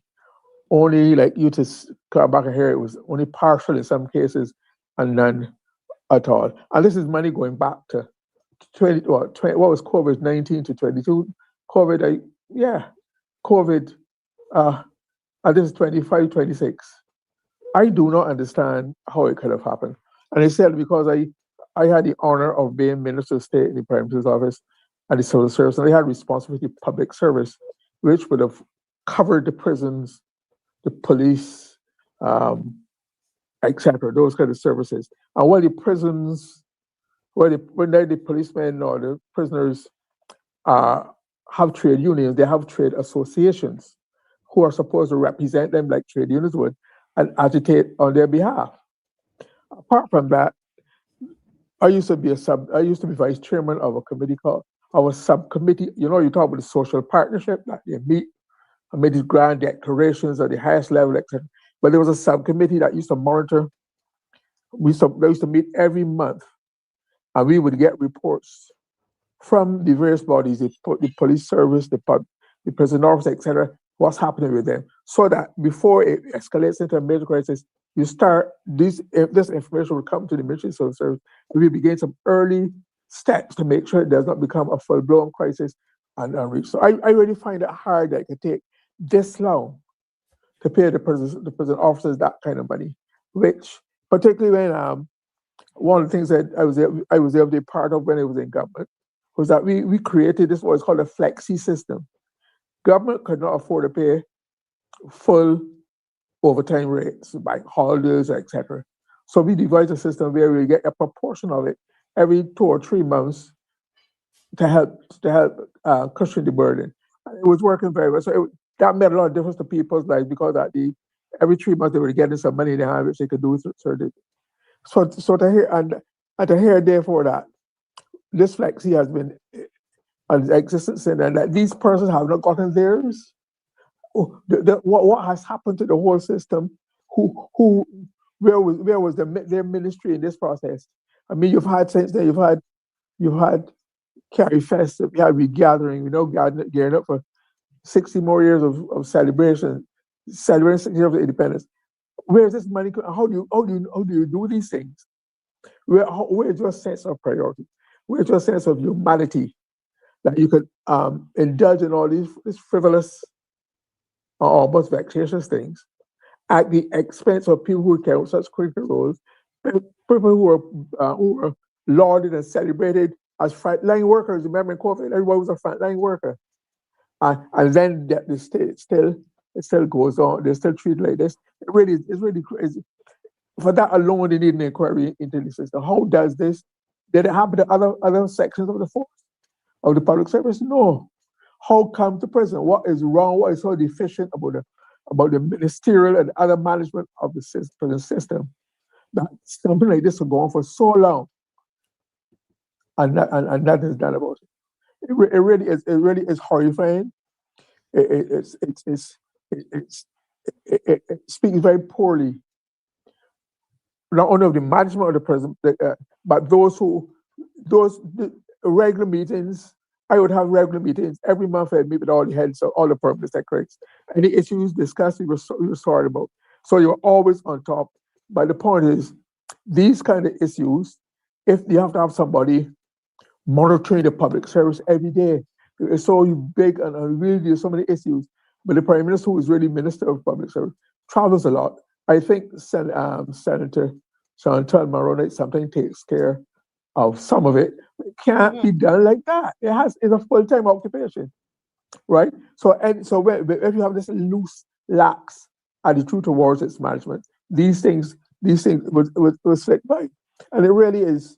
I'm also horrified that even though like I said, the police service, the prison service, the firemen, they are not trade unions, but they have staff association. Their cases can be taken up by the trade unions in Barbados if they were serious. But we know most of the trade unions in Barbados have compromised themselves because of their close relations with the government, and therefore there's not that militancy that we are all our brother's keeper. If you're not happy, I am not happy. I will do what you can't do on your behalf.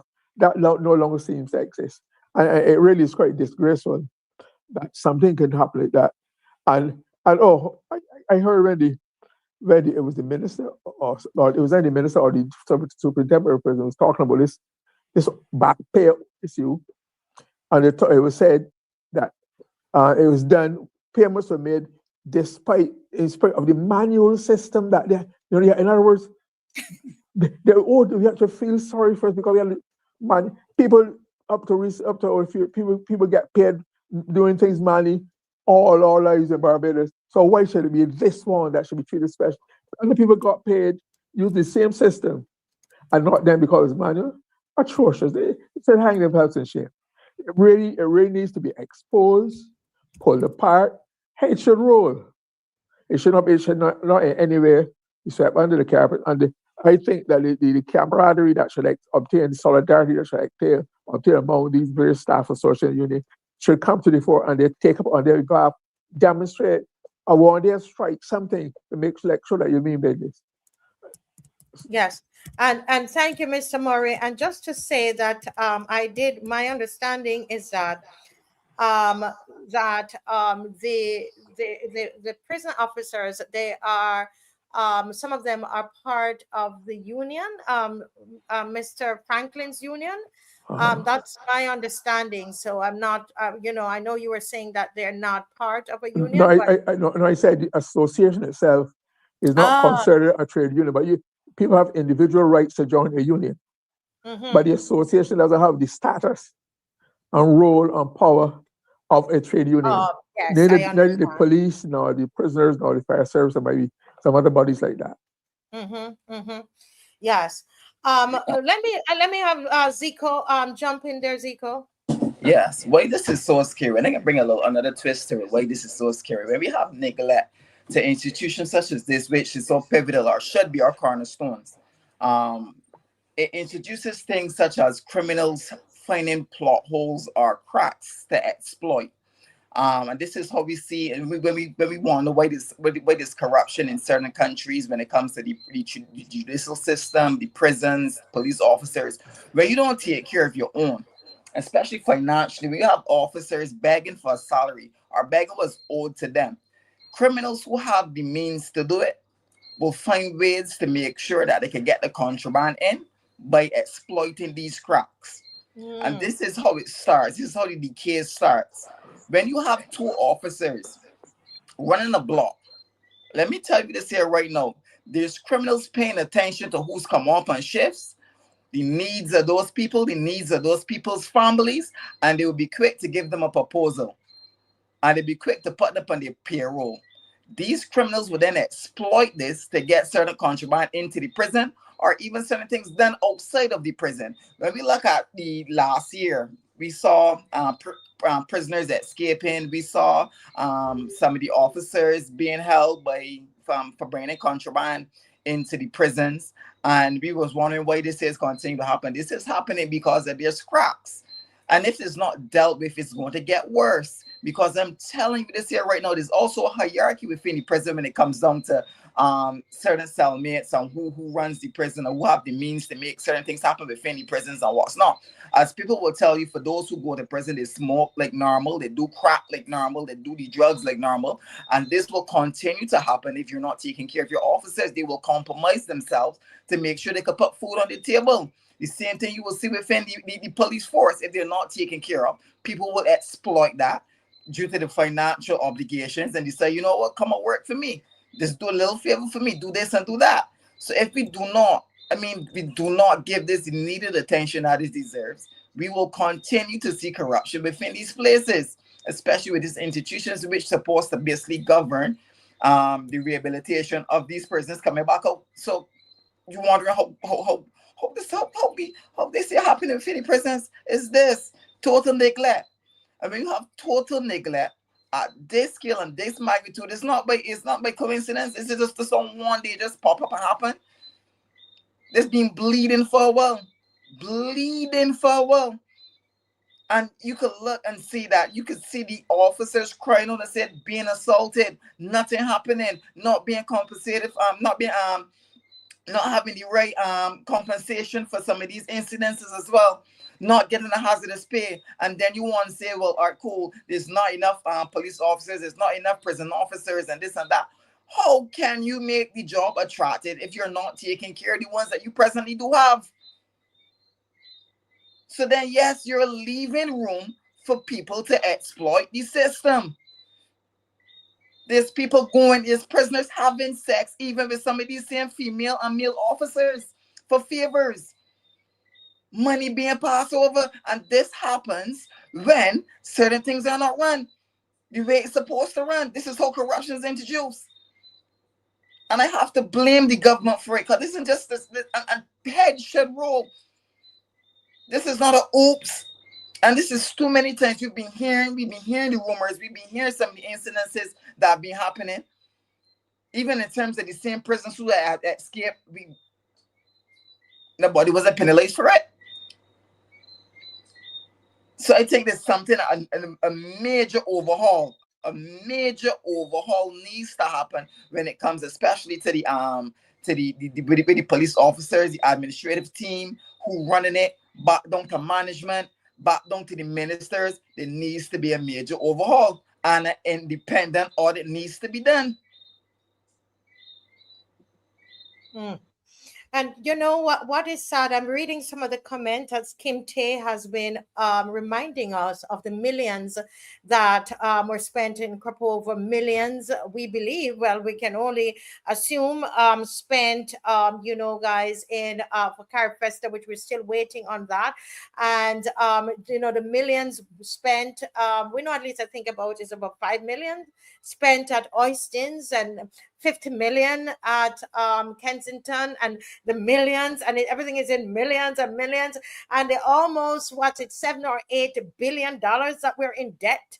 The country's in debt. And then you hear about these serious services. These are our services. We talked about the health service with the QEH. We're now talking about the prison service.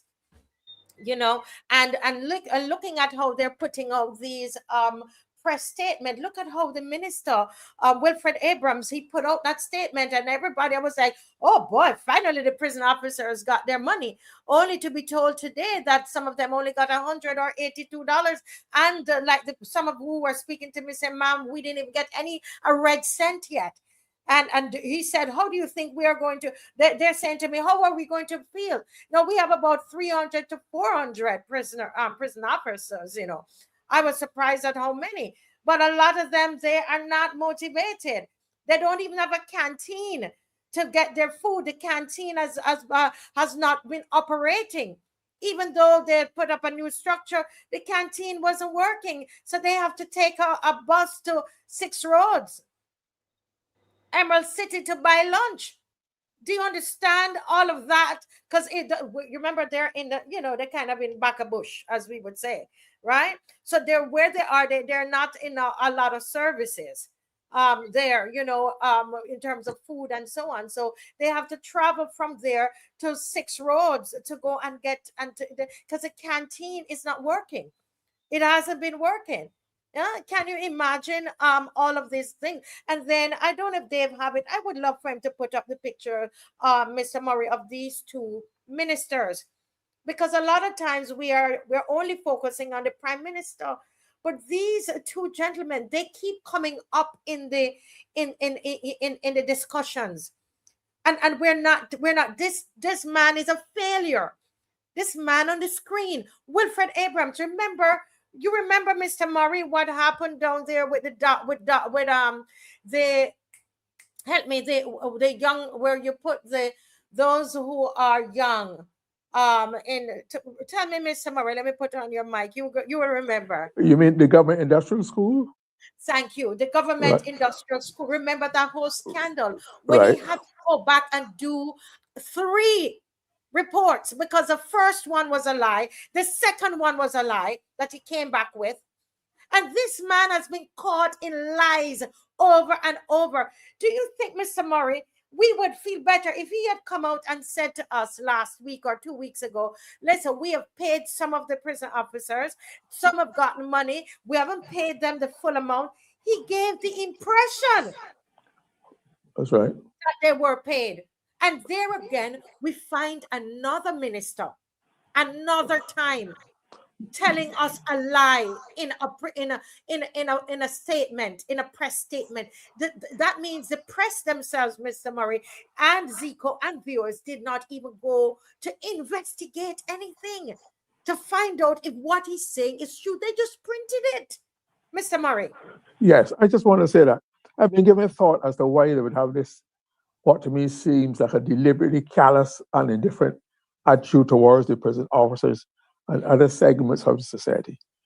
And I'm wondering if this, in the same way, I don't know, we were talking about divesting the Transport Board, which is a horrible thought. That's one of the most atrocious things so-called sources, Democratic source government could propose.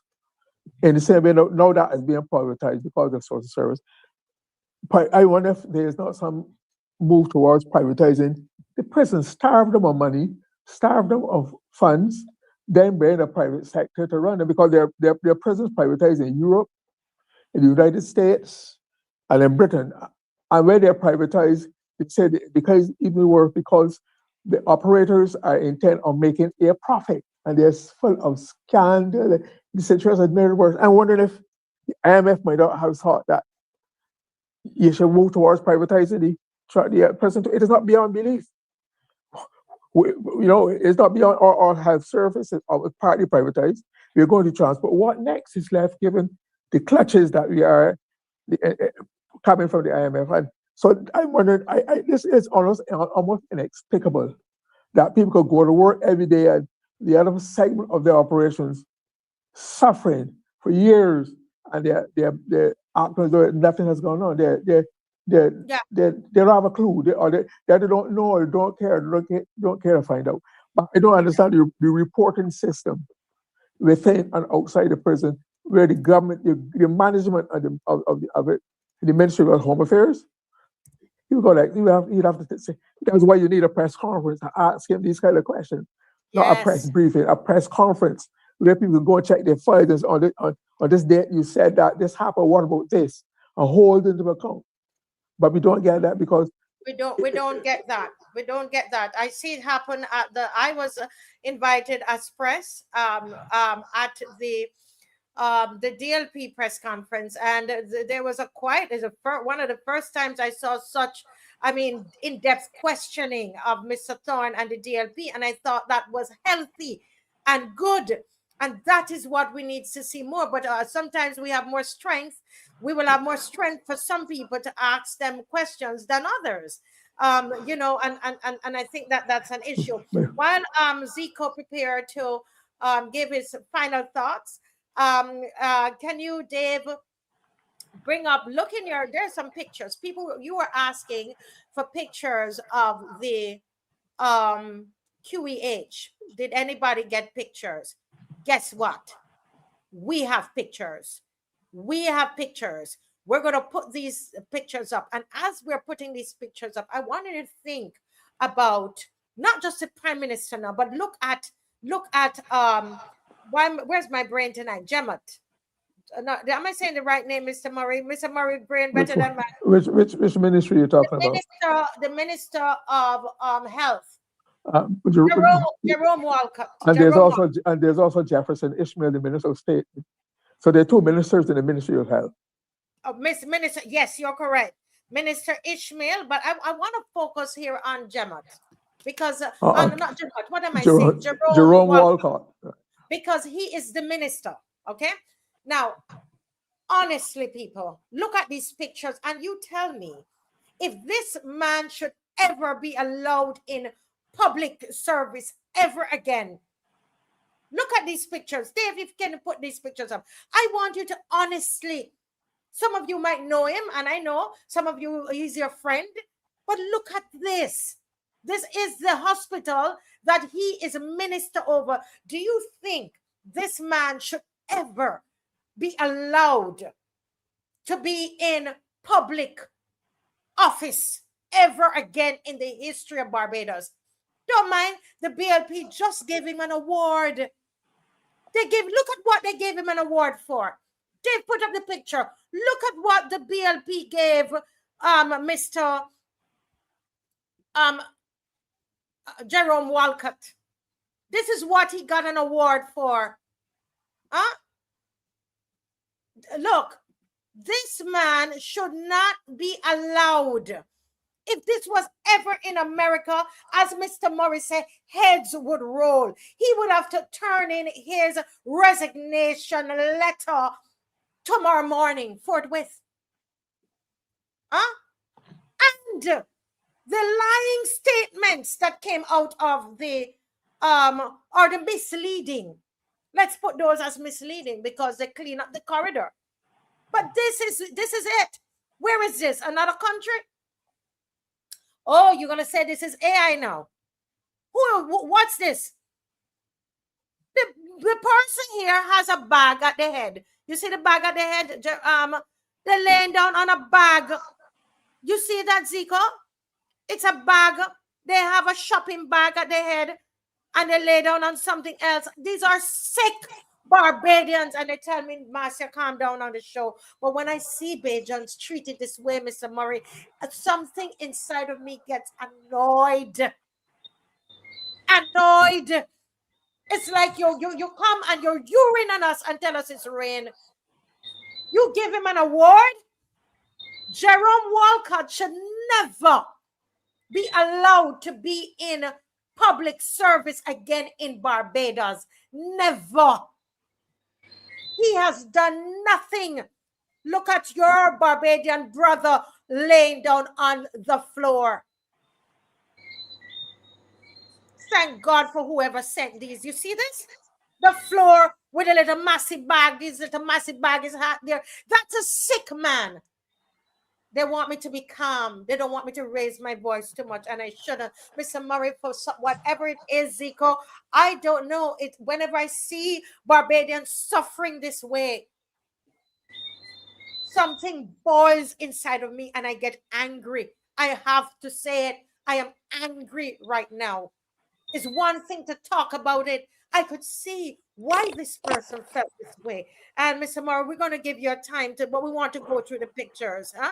Look, Dave, you have more pictures there? Huh? Look, look at this lady's here. The lady in the middle. All of these are senior citizens. Huh? What kind of nonsense is happening in this country? My friend's mother sat in a chair, 70, almost 80 years old. And for 3 days, Mr. Murray and Zico and viewers. And guess what? By the 4th day, she got a bed and she died. Sitting in a chair like these people for 3 long days. Why are they killing us off in this country? Again, I'm told to stay calm. This is what... Miss McLean, I know you tell me to stay calm, but this is what gets me angry. It boils my blood. This here. These are elderly people who have given them their time and their service to this country. Dave, do you have more, or this is it? Huh? Sitting down, sleeping, many of them 3 days. 1 day, 2 days, 3 days. I'm not going to say 4 days because I've never heard of it more than 3 days. Look at this woman. Sick. She has to sit down there. Huh? Look at that. Look at that. Look at that. These are Barbadians. This man should never see. We must make sure Jerome Walcott never see public office ever again in this country. Never. Never. Never. People on their phones. Look at it. Look at it. Look at it. And yes, I'm going to calm, but it sickens me. It hurts me when I know it can be better with administration. Barbados is known for educated people. This is what you see in, you go to Africa and you see this. Honestly, I'm just being honest. I've been there. This is not what we are known for. This is not what the founding fathers, what the foundation that Mr. Murray talked about, that you had Adams and you had Barrow and you had Sandiford and all of them, what they did, Arthur. This is not it. This is not it. This is not it. And sorry, Miss McLean, I did raise my voice tonight again. I'm sorry, but this here, I can't manage it. I can't manage it. Let Zico go, and then Mr. Murray will have the final word. Go ahead. Go ahead. Zico. Somebody's phone. There's some noise coming through. Okay, go ahead. Zico, any thoughts? Or you're dumbfounded? Zico is stuck. Oh. Go ahead, Mr. Murray. Zico will speak loud.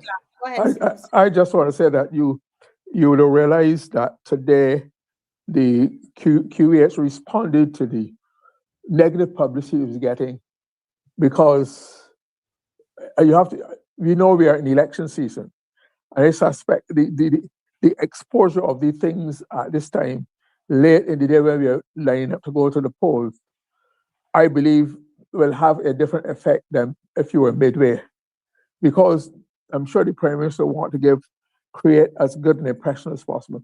And so therefore do not be surprised if some crash programs, some concerted efforts are not made to treat a lot of these areas of disaster as special projects in order to make it more palatable to the public before they go to the polls. So I believe we are still in a time having money. I'm sure resources will be made to do all these things, or attempt to do many of these things to appease the public and give them as bright a PR as possible. So I'm just thinking about the effect. But whatever, I know there's an old Bajan saying, they say that if the Lord sent it and the devil bring it, you just take it. You don't understand, you don't care why it came, who brought it. So if we can get betterment in all these areas of disaster, education, health, transport, cost of living, housing, I continue to be horrified by housing. I'll be happy. Whoever it comes, the country deserves it and needs it. Yeah. And they're getting paid so much. He's called the senator, doctor, the most honorable Jerome Walcott. This is not honorable. What we just saw, sir, is not honorable. Other countries, you would have to turn in your resignation, sir. Zico is here. Let me see. Zico, are you ready again? We're struggling the whole night. Yes. Go ahead, Zico. Yes. My closing would just simply be this, people. Who feels it knows it. For those who had loved ones who've lost their life due to neglect, the neglect in terms of care, it hurts to see that ministers just show a blind eye to it and then try to insult the people by bringing out certain statements and saying certain things that we know is not true. It hurts that we are borrowing money for parties. We've been borrowing money just for the aesthetics, for people to look on and say, "Oh, she's doing stuff." But for the stuff that really matters, when it comes to our citizens, for the stuff that really matters when it comes even to our nurses and our officers and our police officers and those who've been, giving and securing Barbados in so many different ways, it can only eventually affect the mental. And I hope that Bajans come to the realization to realize that this is enough and enough is enough. And we do deserve change within Barbados. We do deserve a government that cares. We do deserve a government that would actually take heed to the cries of the people of this country. And no longer can we turn a blind eye to it. No longer can we just continue to just mumble and grumble and say, well, that's just the way how things is. I think we really need to make our vote count, talk to our people, and really mobilize and really make action be action, So before we close and we go, people, don't let just be a faded from memory. Don't just watch the show and say, well, this was a good show and let fall from thoughts. But really, people, really, we've been seeing it time and time and time and time and time again. And it's hurting the hearts of our people. To see our citizens laying on the ground, to see our officers can't get paid, to see our people sacrificing day in and day out while ministers driving with big vehicles, partying and then coming and telling lies. People, enough is enough. Let me mobilize and let me get this thing right when election day time come here. Oh goodness, we have to stop, Mr. Murray, but we're going to continue this, and I want to commend those of you who are speaking out. People are finding ways. As you know, Mr. Murray, in Barbados, we don't have protection for whistleblowers, but people are finding ways of getting the information out. We're going to revisit the fire service. They're telling me, Marcia, things are still the same way at the fire service. This is all of them again under Abrams. Abrams is a complete failure. Once he opens his mouth, we don't know. We can't believe it. Once the mouth flopping like this, we know with Abrams, we know there's a problem. Those people can't serve us, guys. Those people can't serve us. And, I'm going to end because I as you know, realize I don't know how to keep calm with these kinds of things. I hate to see elderly people suffer like that. But guys, we're going to close tonight. Thank you so much, Mr. Murray, for joining. Thank you, Zico. My pleasure. we thank you, viewers. Thank you, Dave, for doing such an amazing job and putting up with me at last minute, asking for things. I so appreciate you, Mr. Weeks. Thank you to everybody, Maxine McLean, for what you sent to me tonight, and for everybody who's commented. I know what DVT is. I didn't know before, so thank you for those who've educated me on that as well. And once again, if there's anything that we have said here and you think that, Marcia, it is not true, message me. We will research it and correct it. We are committed to giving you truth, the truth that at least that we know so far, what we know as truth. We're going to do our best to do that. Okay. God bless you all, and see you again on Wednesday. See you on Wednesday. God bless you. Good night. Good night, everybody. March, we are march, march, march, march, we are march, march, march. Cause we are marching on to progress. Time come sound the alarm, and we don't care what the BLP say or what they say we are. And we need to fight the BLP and to set Barbados free. We are blood, fire, comrades, and we march into victory. Everything them pop down, we are go build back. We are go build back better than before. Everything them take away, we are go bring back. We are the asset right and restore. Time come ease off the pressure, cause Barbados can't take no more. We are stepping out of darkness into the light and kick down corruption. We are marching on to progress. Time comes sound the alarm, and we don't care what the BLP say or what they say we are. And we need to fight the BLP and set Barbados free. We are blood, fire, comrades, and we marching to victory. Everything them pop down, we are go build back. We are go build back better than before. Everything them take away, we are go bring back. We are the asset right and restore. Time come ease off the pressure, cause Barbados can't take no more. We are stepping out of darkness into the light and kick down corruption door. Dig it down, dig it down, dig it down, dig it down, dig it down. March, we are march, dig it down, dig it down, dig it down, dig it down, dig it down, dig it down. March, we are march. Hey, hey, hey, hey, hey. March, we are march. Hey, hey, hey, hey, hey. March, we are march. Marching on to progress. Time come sound the alarm, and we don't care what the BLP say or what they say we are. And we need to fight the BNP and set Barbados free. We are blood, fire, comrades, and we march into victory.